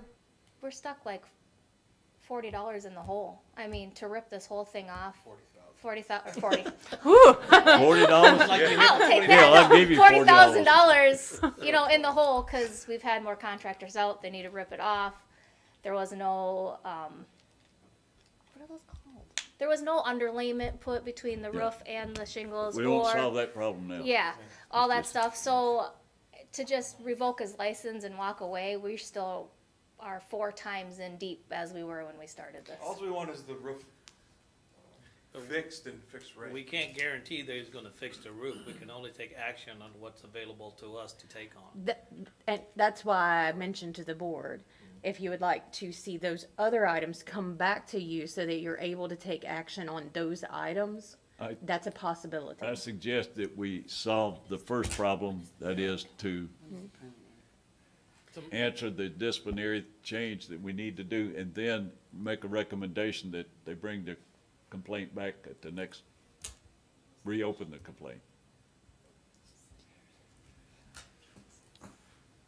All we gotta do is, consider count two, the fine that we made in count two, we have to remove. Let me ask a question. So we can't do the fine, so we have to take the other, what was the other action you mentioned that we can do? So, that was my next statement. Okay.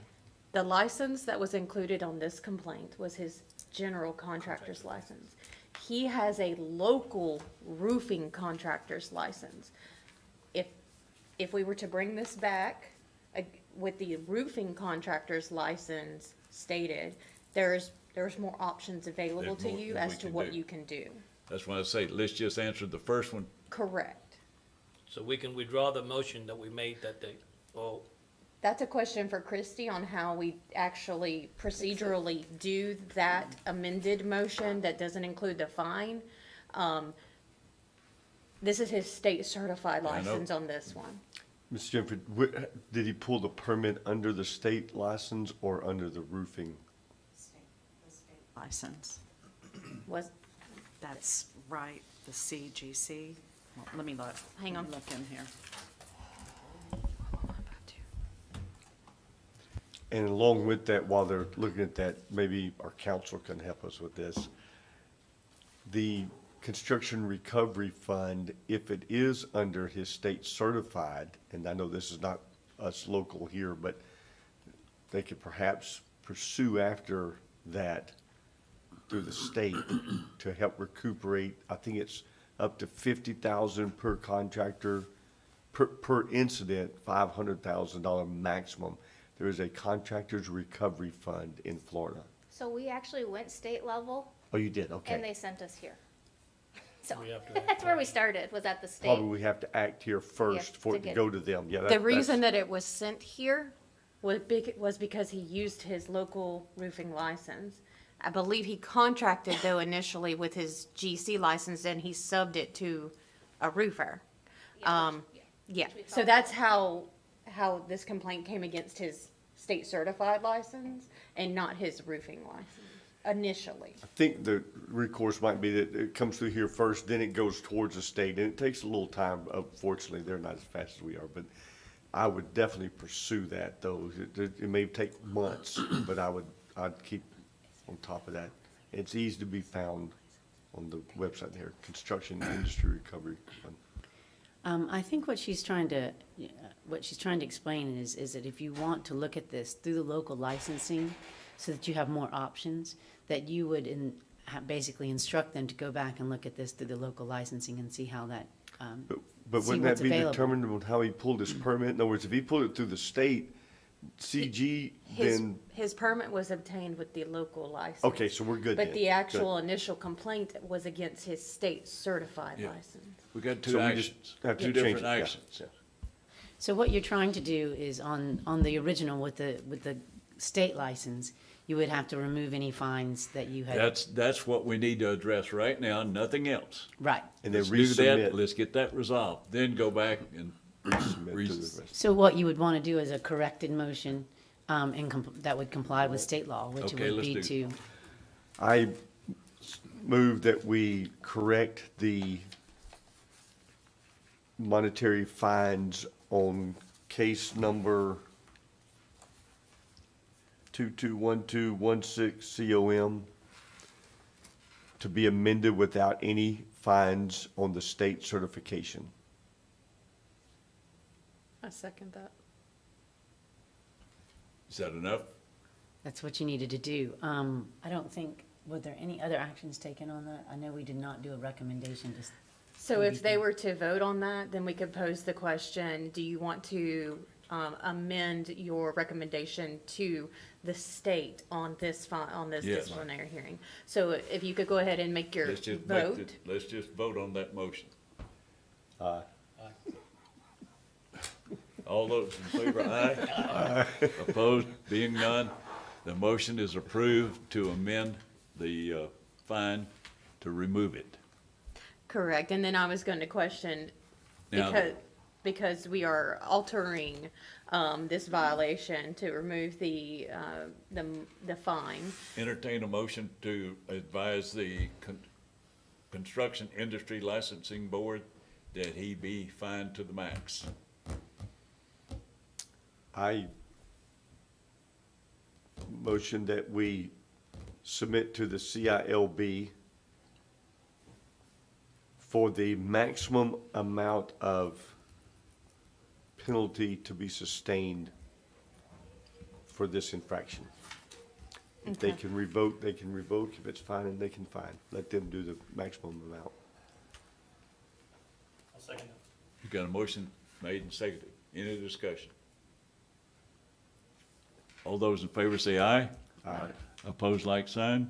Being none, the motion to recommend to this Construction Industry Licensing Board maximum fine for the violation of count 2 is approved. I just want to reiterate, because I'm not sure at the beginning of this, I stated that proper notice was sent to the respondent.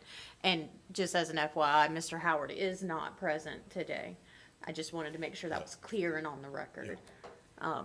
Okay. Now then, let's go to the second one. Reopening the complaint. Yes, this would initiate a new complaint with the local license. Yeah. Do, I don't think we need we necessarily don't a need to do motion. that. We If she just need a She directive. just needs direction. You just need to reopen the complaint under his local license. Yes, please. You move, I you so make a move that motion we to that reopen effect? it. Just make that motion. We're good. We're good to go. We are good to go. We will take that direction. All I have right. a question. Deal. So Are we'll y'all? See you next month. But no. Are y'all having to come here from Minnesota Yeah. every time for Yeah, this? so we bought a home here and, we use it as a short-term rental. When we bought the home, it had had some previous damage from Sally, so we needed a new roof because our insurance is super, super high. So that's how this all set in motion. Now we're kind of stuck and we're going back and forth with our insurance on if they're still gonna cover it, that kind of stuff, so. Is there a Well, way we for can't them do to? anything about it right now because we have to go all the way back to the initial complaint. Is And there- move forward. Can I make a note to my fellow board member for him to not feel too sorry for this gentleman? He's down here wearing shorts in Florida, when in Minnesota, Yeah, he we're would be getting, wearing. 13 more inches of snow while we're here, so. Is it possible for us to set up the ability for them to be available via Zoom if they cannot make it? I believe possibly Or we phone. might be able to do Microsoft Teams. I'm gonna have to get Zoom, with whatever, IT. something of that Yeah, nature. so you so wouldn't have that- to come back. And, So and- that, yeah. yeah, yeah. I have the ability that if I were to bring my staff laptop to do Microsoft Teams, this does not have a camera. But my county issued laptop, we could do Microsoft Teams and I could hook it in, not a problem. Okay. Okay, We would appreciate that. we could do that. I mean, we love coming down here. Yeah, We do, but. and we love having you. But unfortunately, our house is getting really busy, so we wanted it taken care of when he initially said, Yeah. because we Yeah, weren't 2 months ago, we wanted. infringing on our guests, and now we're back. Just square one, because it's been a year, Okay. so. But we would love to zoom in or We team in we or will, whatever. we'll set that up for Okay, you. Mhm. Perfect. Thank you, guys. Okay, thank you. All right, next one. Yes, sir, Mr. Chair. This is Jesse W. Lacoste, doing business as Lacoste Construction Group, LLC, state registered license number RG 291103980, contractor competency board complaint number 2211210COM. It's in regard to James and Joan Mitchell, homeowner complainants at 1022 Bucyrus Lane, Pensacola, Florida 32533. Mr. and Ms. Mitchell are not present. They let us know that they would not be present. And Mr. Lacoste is also not present. He did receive proper notice. If you remember, this was continued from our last hearing date. Mr. Lacoste was taken into custody on that day. So we were giving him, time to get that Opportunity. situation taken care of. I'm gonna bring up the notice, admin complaint, because the only reason this was being brought back to the board was not for, it was for count one, I believe, that was being brought back. At that hearing, Mr. Mitchell felt that maybe he had miscommunicated, or that maybe the board didn't fully grasp what he was trying to say at that time. So he wanted to personally go back and review those minutes and make sure that he relayed what he was trying to relay during that initial hearing. We actually have, where is the,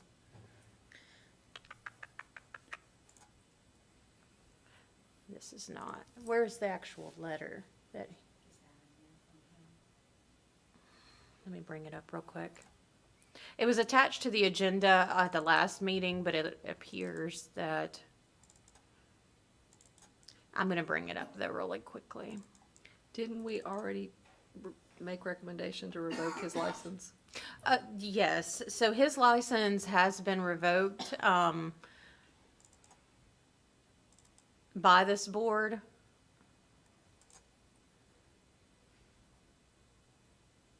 And here is the actual statement that we received from Mr. and Miss Mitchell. I'm just going to go ahead and read it into the record. I have reviewed the complaint against Jesse W. Lacoste based on the complaint my wife, Joan Mitchell, and I filed with the county on November 4th, 2022, and was heard on December 7th, 2022. All the statements we provided in our complaint are true. I, James Mitchell, want to apologize to the board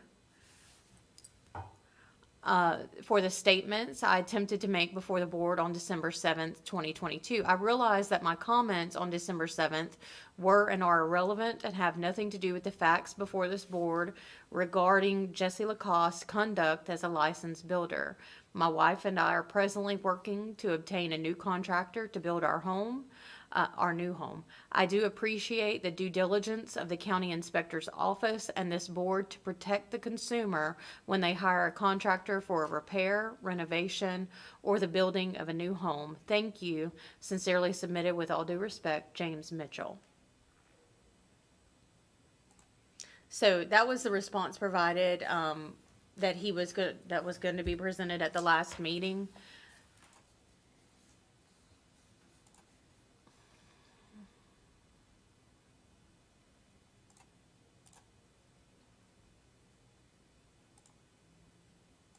Just cleaning up our. So we've already made a determination on count two. We just have to do count We one? just need to make a determination on count one. And once that determination is made, what disciplinary action you're going to assess. What can we do? So count one was, let me just make sure. Finding that a contractor is guilty of fraud or deceit or gross negligence, incompetency, or misconduct in the practice of contracting. You would find him either in violation or not in violation. Okay. I motion that we find the respondent guilty of count one with the $5,000 fine and revocation of license. I second that. Motion made and seconded. Any further discussion? Being none, all those in favor say aye. Aye. Opposed, like sign. Being none, the motion for finding them guilty of count one with a $5,000 fine is approved. So at that previous board hearing, December 7th, a determination was not made on restitution because Yeah. we didn't have all the facts We as didn't of have all yet, the facts. I believe. And so this was what was provided with a total of the $326,313.74. And that's the breakdown provided by the Mitchells.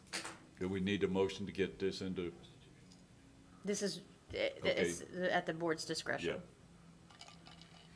Entertain a motion.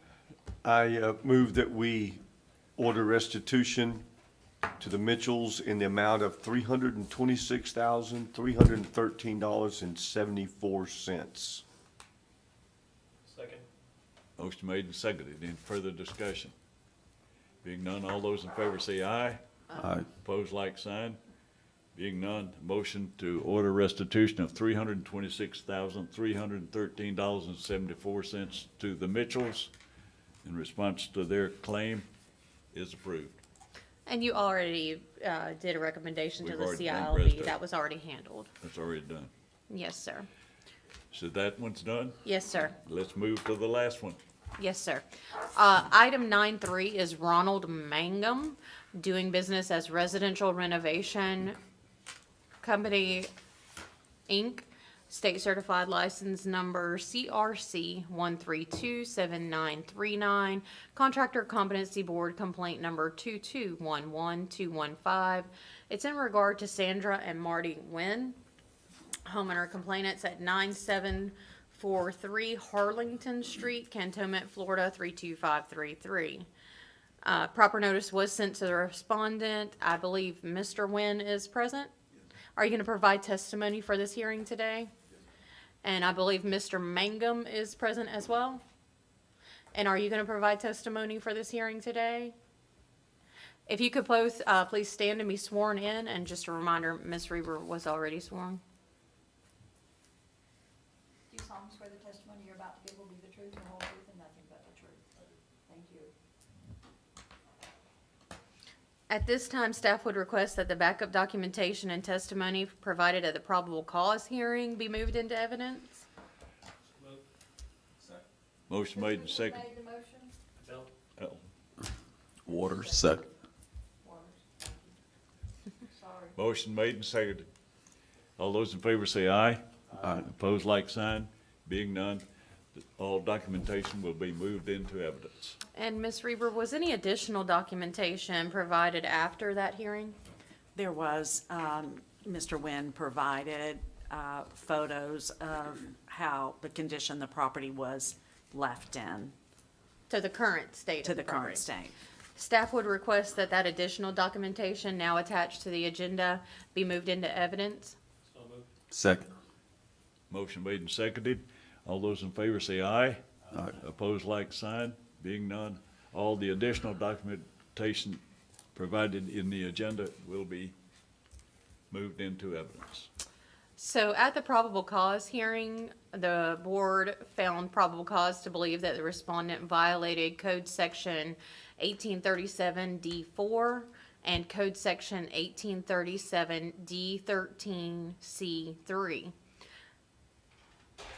Mr. Nguyen, this is your opportunity to address the board in regard to the alleged violations. Hello, board members. Thank I'm talking to you once again on, I'm requesting restitution for my mother's current dwelling at 9743 Harlington Street, Cantonment, Florida. Currently, we have, I've read over a couple of things in reference to the monies that were paid out to Mr. Mangum. The total that we contracted on was $64,900. And these were to be paid in increments of thirds, in 1/3. We've currently paid Mr. Mangum a total of $55,950. Be advised that I'm not actually talking about the $5,950 because that was the extra money that was paid to him due to a change order. We had some extra things that had to be done, but noted that there's things that were not completed that was on the actual contract. So as of current, we have paid, like I stated, $55,950. we've actually, without the extra money, have paid Mr. Magnum $50,000. Now, be advised that the total amount is $64,900, right? So what I'm asking is requesting restitution for the amount of $10,000. And I'll explain that, is that the required payout for Mr. Magnum at the time of his departure, which I make note that it was an abandonment of the property, where my mother or myself was never notified of his intentions. Therefore, we had no opportunity to actually confer with him and talk to him about the actual post-installation damages that we have at this point. We have damages in reference to sheetrock. We have separation of paint and texture. We have also pictures, as we can see, as this is the result of where everything's at now. Looks like it's under construction. You can see that we're missing a lot of actual molding, I guess we call it molding, framing work around the doors. Ms. Reba also has pictures that will show that the actual doors that were installed were not painted. These are all contracts. You can see their outlet. This is sheetrock. This was a sheetrock installation that we did not have the opportunity to get this repaired. It's usually a walkthrough, and from inception, I've actually conferred with Mr. Mangum and mentioned a couple of things, like this wall here. Don't know exactly what happened when his worker was installing this, but there's a hole, a square on the left-hand side, serves no purpose at all. What happened is that hole was cut there. They covered up a whole AT&T outlet that was at the top. It's kind of like right behind those papers there. Yeah, that's the bottom part of it that we had to open back up. So the work was substandard, but we did not have the opportunity to get this damages taken care of or recouped. So that's in the cost of that $10,000 that I'm asking for. Now the big lump sum of that is an overpayment, because we've discussed that we've paid him $50,000 on a $64,900 total cost. So we've actually paid him $8,733.34 over. And where I get that's the actual cost. And then $1,266.66, I applied that to not having the opportunity to have him come back and fix the post damages on different things. Mother had overspray on her clothes. Like I said, some of the pictures will show. Try to do the best I could is taking the pictures. As you can see, those pictures, there's a lot of work that's incomplete that should have been completed. Now, $50,000, that's a lot of money to say that a house is halfway completed, and you have $64,900, and that's the only amount left is let me get that picture. Yes, $8,733.34. That's the overpayment. So he was required to pay $41,266.66. I was just totally confused at why the house would look look like this at this point in time. The floor's not done, the cabinets have been completely, terminated to the walls. There's just a lot of work to be done, so, I mean, we can see that the remainder of the money that, the insurance company paid us, will definitely not cover the cost, to complete the house as is, as of right now. So I understand that Mr. Magnum has been cited for code violations in reference to the permitting. But I think we need to go further suggestion, because I am requesting for my mother the money that she overpaid, because as of right now, he's not losing out on anything financially. We've overpaid him for the work that he has not even done yet. Also, too, that the work that he's done has been substandard, and the picture shows that. And we just want we just want to be fair about the whole thing, and also too to ensure that another family doesn't have to go through this again. And that's pretty much it. This is the second time I'm here, and I appreciate what you all do as far as assisting us, because the thing about it is, when things happen as far as Sally and hurricanes, we know these things are going to happen. But we, as the consumer, we have to trust in someone. We have to be able to trust in the contractor. They have the information available. Mr. Magnum stated himself at the first hearing, he said I have over 30 years of experience. So the 30 years of experience, we're depending on that. We depend on that for your due diligence. We depend on that for you to be fair, and we have to be able to trust you. Unfortunately, we did not achieve that here. So I'm asking for that request of restitution. That's all I have. Well, it makes it clear exactly the amount of, total amount of restitution. The total amount of restitution was $10,000. That's it? That's what I'm asking You had this for. you had this $55,950 that you paid out?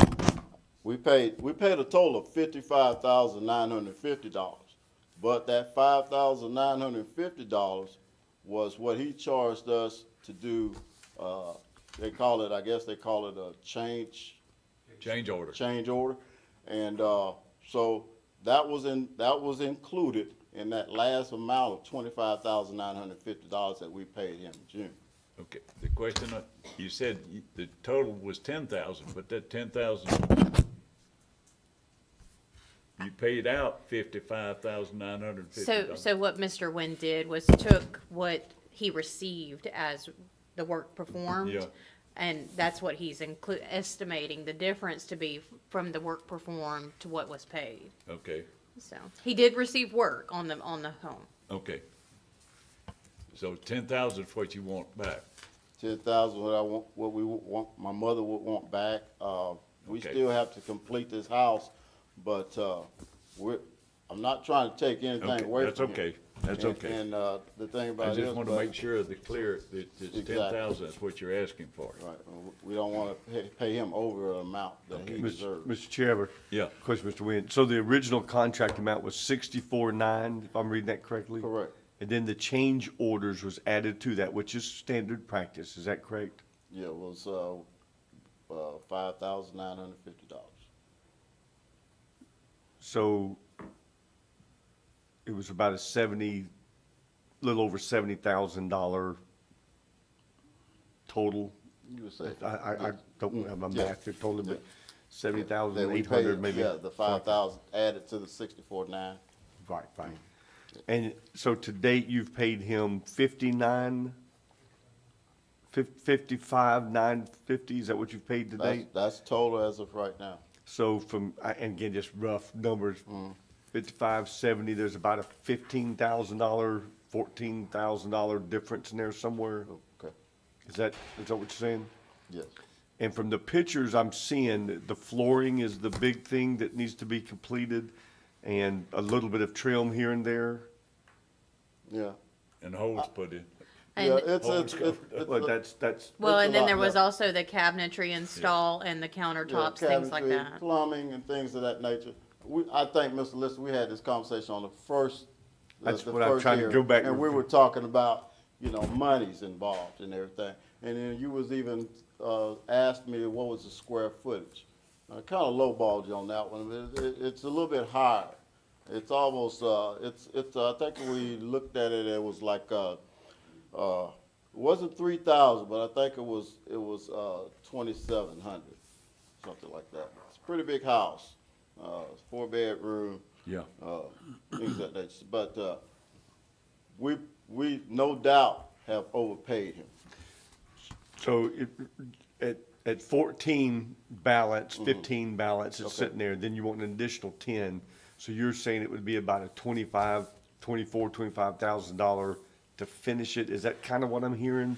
I'm not trying to pin you to, I'm just Yeah, trying I to. understand. get my- I think it may be just the way we're looking at it, because the thing about it, the payments were made, we were required to pay it in thirds.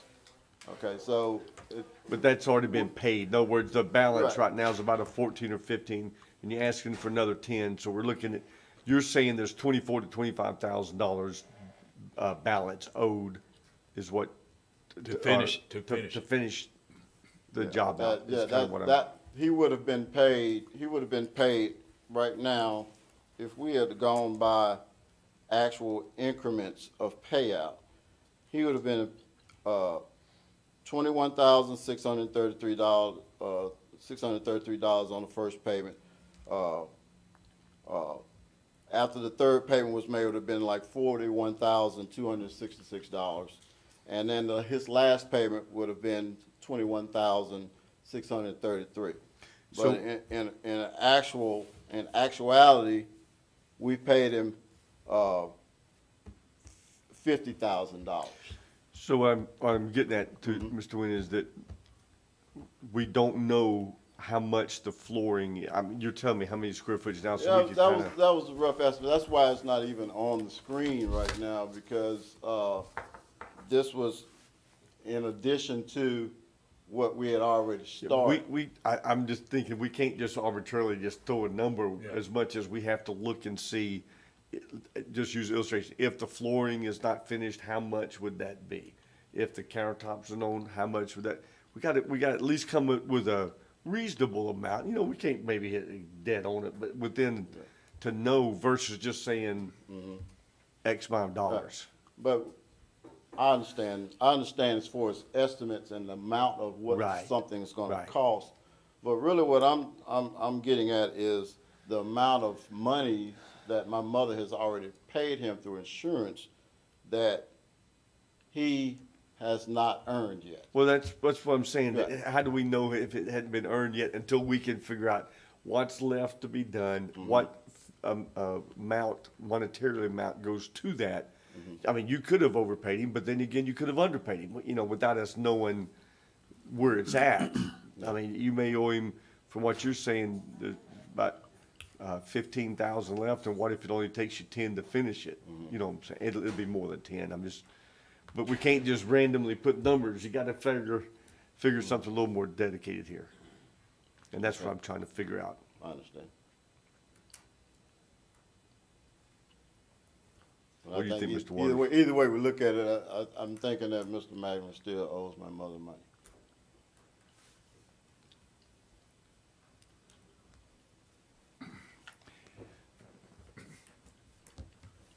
And I don't know exactly, at you all's discretion, I don't know what penalties you all are gonna impose. But like I said, he stated to the board last hearing that he has 30 years of experience. Well, But we're not questioning anybody's experience. We're just trying to figure out the legitimacy of what you're asking for. Not that you may be under 2,000 or 3,000, but you might be over 2 or 3. We just gotta figure out where that number would be. Understand. but it's over 10,000. Well, we don't know.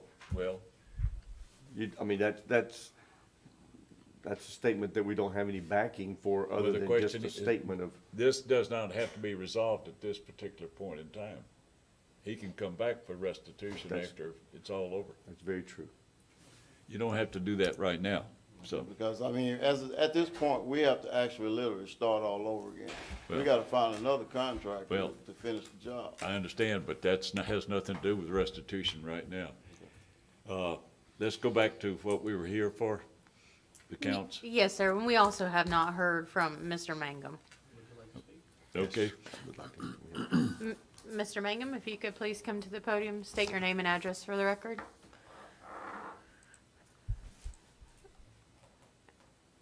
And it's your opportunity to address the board about the alleged violations. Yes, good afternoon. Name's Ron Mangum, address is 6299 Wynwood Drive, Pensacola, Florida, 32504. Wynwood, one word, Wynwood Drive, Pensacola, Florida, 32504.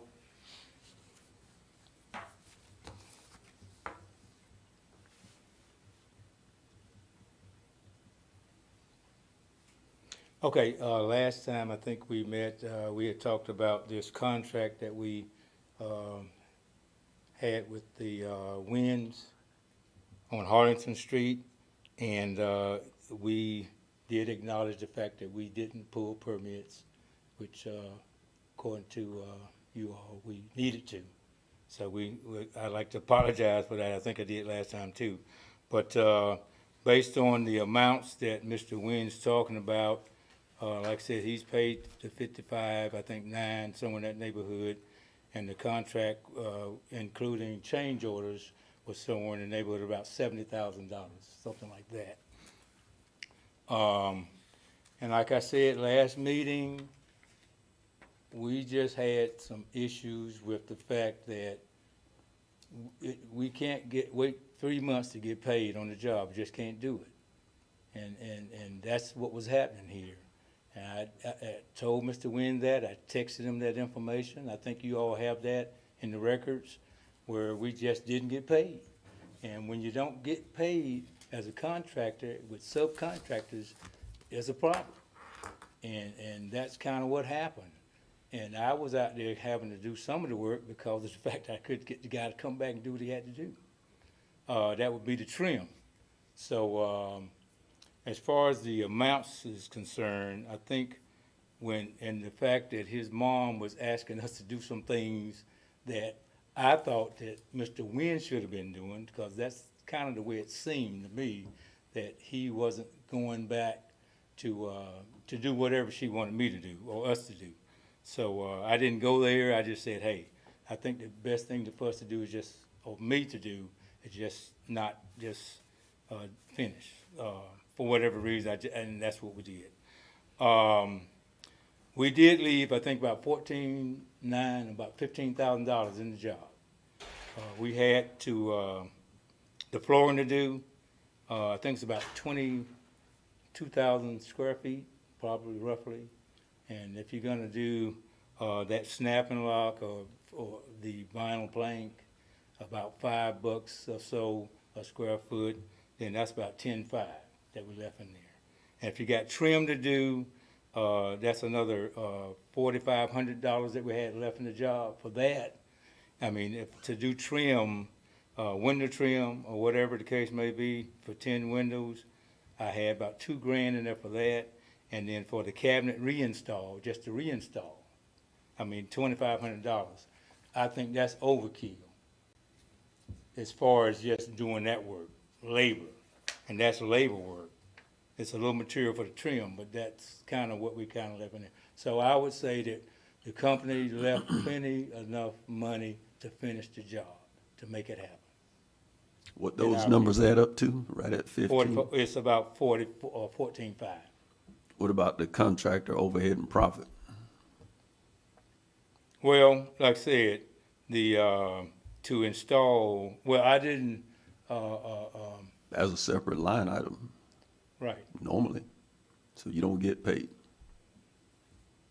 I think it's 13,000 in here for that, isn't it? 13,000 for Contractor overhead and profit.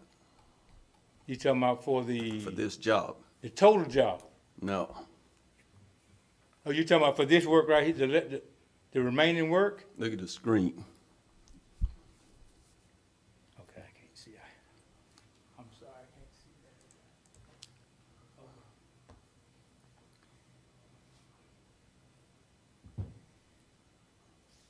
that. If it's gonna take all of that money to finish the job, Right. and you don't wanna get paid, or you've been paid already, either you've been paid already, or you working for free.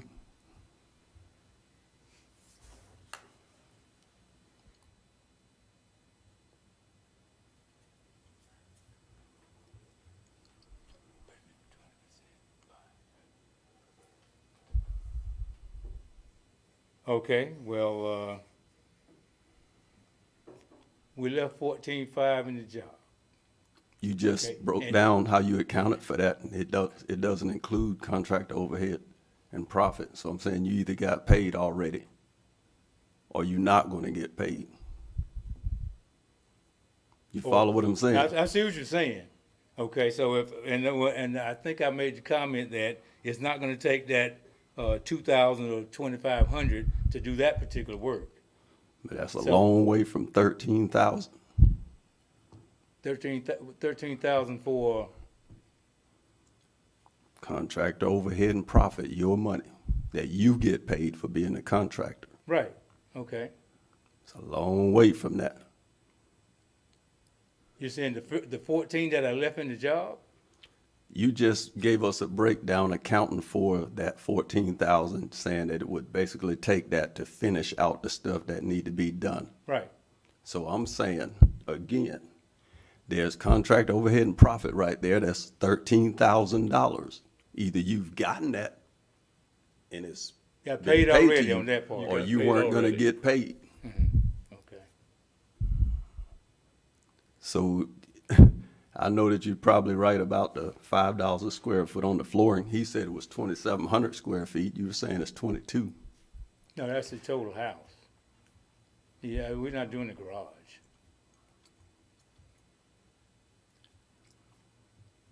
Well, I could look it up on the property appraiser Yeah, and see what the yeah, square yeah, footage we're of not- the we house didn't- we is. didn't do- we didn't do the garage, Either so. one or the other's wrong about that. But giving you the benefit of the doubt, 2,200. Still, you accounted for the money that's left to finish the house according to your contract, total number. But I don't see where you getting paid that 13,000. Unless you got it already. Did you get it already? Well, now, if I'd hate to say, I kinda lost some money because I didn't get paid, for so many months, okay? I had to use something to actually make the payment for what we did. Well, if there was a itemized breakdown and the cost of everything, then that would definitely spell it out. But as a contractor myself, I'm looking at this, I just don't see how you accounted for the contractor overhead and profit when you telling us that it's gonna take basically what's left in the job to finish the work that's gotta be done. And I'm not seeing where you getting your money. Mr. Waters, I No, think where you're working for been- free. Well, he knows. He ain't no dummy. He knows. Well, I You guess put one that thi- money in there, and that money dispersed through the middle of the jobs. You know that now. You got money at the end. If you do a business like that, I don't do it like that. well, The retaining fee is different. This ain't nothing we can talk about, no retainer fee. If you just do this, just the simple math of 64,900, and then you subtract all the payments, that leaves a balance due if they were to finish the job of 8950. But he's also had a change order of 5950. 5950 to add to that.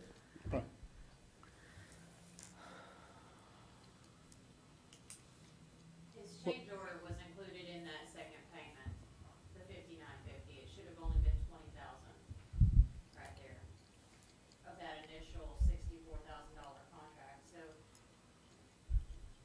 you have to add that 5950 to that initial 64,000 contract, so it brought it up to 70,000. And then you deduct It's all of those payments. $70,850 to be exact. So once you add that back, the 5950, then it's 14.9 is what's left. That's correct. That's where it Is comes from. what he would be due if he finished the project. Yeah. That's correct. Mr. Wynn says it may take about 25,000 to finish. He says it's gonna take about 14.9 to finish. That's correct. So he basically saying that everything that needs to be done adds up to 14.9 and not 25. Right.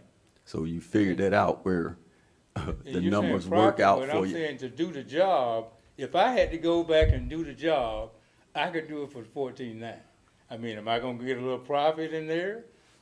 Okay, I mean, I'd have to get it done for whatever I had left in the job. That was my whole intent. Well, That's why I left 14.9 in the job. Yeah, these insurance companies, well, you've been paid already then, right?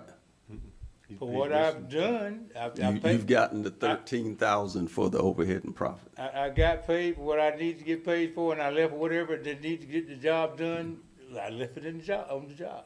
I Okay, left it so there. you've been paid already. So I've actually gotten paid. I'm not saying I need to get paid anything. I'm not up here to say that. I'm just saying that I left money in the job for To the finish it. owner to To do finish what's what he had to finish the job. Yeah, but normally you don't do it that way. Well, yeah. You got the numbers worked out where it works out exactly for you. Well, Well, I Yeah, did perfect. lose, like I said before, I didn't get paid for 3 months on the job. let's And I did. let's let move Mr. on. I don't know. Let's move on. So, Mr. Mangum, I'm going to give you the opportunity because I know a lot of this has been talking about financial Yes. matters. On your screen up there, there's count 1 and count 2. I want to give you the opportunity to address each count. The first one being failure to obtain the required permitting for the contracted project, and the second one being job abandonment. So if you want to just make a few brief statements in regard to not obtaining Okay, permitting not and obtaining abandonment. permits, yes, I, that was my failure to not do it. And, I don't know whether it was maybe a misunderstanding on my part. I think certain things, I think said insulation is one that you have to get a permit for, something like that. So that was something that I didn't do, and I have no excuse for it. I just didn't do it. Just didn't do it. So. What about count 2? And count 2 is the abandonment. Like I said before, it was one of the things where I'm telling the owners that I need to get paid. I can't wait 3 months to get, 3 months to get paid on a job. And he was saying, well, my hands are tied.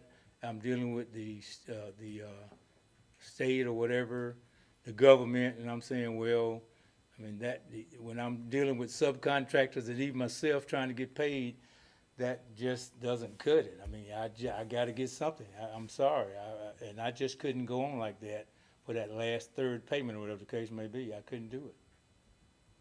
Because I'm using, I shouldn't say it, but you got to use either your money or some other money from another job and pay it back, which we don't supposed to do. And I didn't do it, but I just had to use my own personal funds to do it, So those months that I didn't get paid, I had to actually use funds out of my own coffers, and that cost me actually to try to put it back, so. Currently, you're not on the job, right? On his job? Yeah. No, sir, I'm not. No, sir, no. And there's still no permits been pulled, correct? That's correct. He did not pull that permit. I mean, do I need to go back and pull it, or have I? Well, there. I mean, I on the recommendation, if I need to, that's,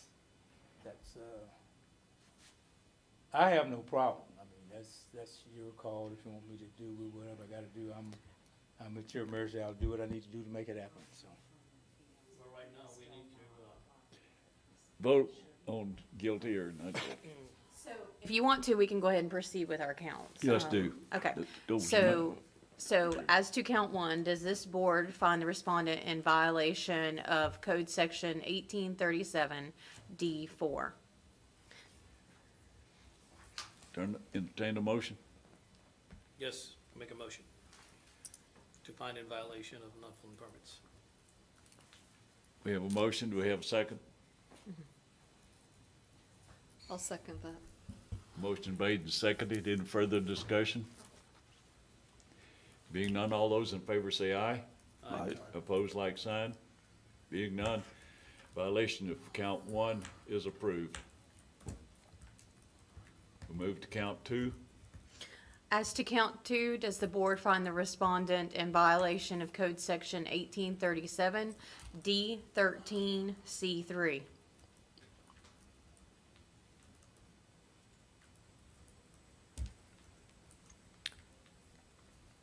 I'm motion that not guilty for count 2. I'll second that motion. I think it's correct. It's in violation. We understand what he means. Not in violation. Excuse me, Your Honor. Oh, you're welcome. Non. The motion is made and non-violation. seconded, not in violation of count 2. All those in favor say aye. Aye. Opposed? Aye. One opposed. 3-4. So, It's not not in violation. not in violation of count 2. So now that the board has found the respondent in violation of a code section, you will need to determine if you want to, the disciplinary action for that violation. Keep in mind, this contractor is state certified, so you are limited in what you can do. You could take no further action. You could suspend permitting privileges or as far as revocation of permitting privileges.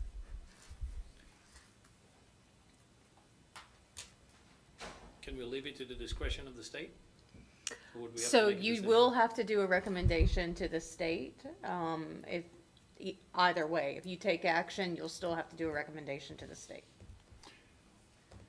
I make a motion, we take no action and leave it up to the state. Motion been made, no action. Correct. Wait, finish. That's what I was trying to say. The motion is made to take no action and refer it to the CILB to take whatever action. Any further action, thank you. Okay? Who seconded? Lister. Okay, thank you. Any discussion? All those in favor say aye. Aye. Opposed, like sign. Being none, no further action is recommended and approved. And in her motion, she stated for the CILB to take further action as deemed necessary. Yes, So That's that true. sums up, that's part of it. and that's it. That's it. Thank you, Mr. Magden. Welcome. Any further discussion? We're done. Adjourned. We are adjourned.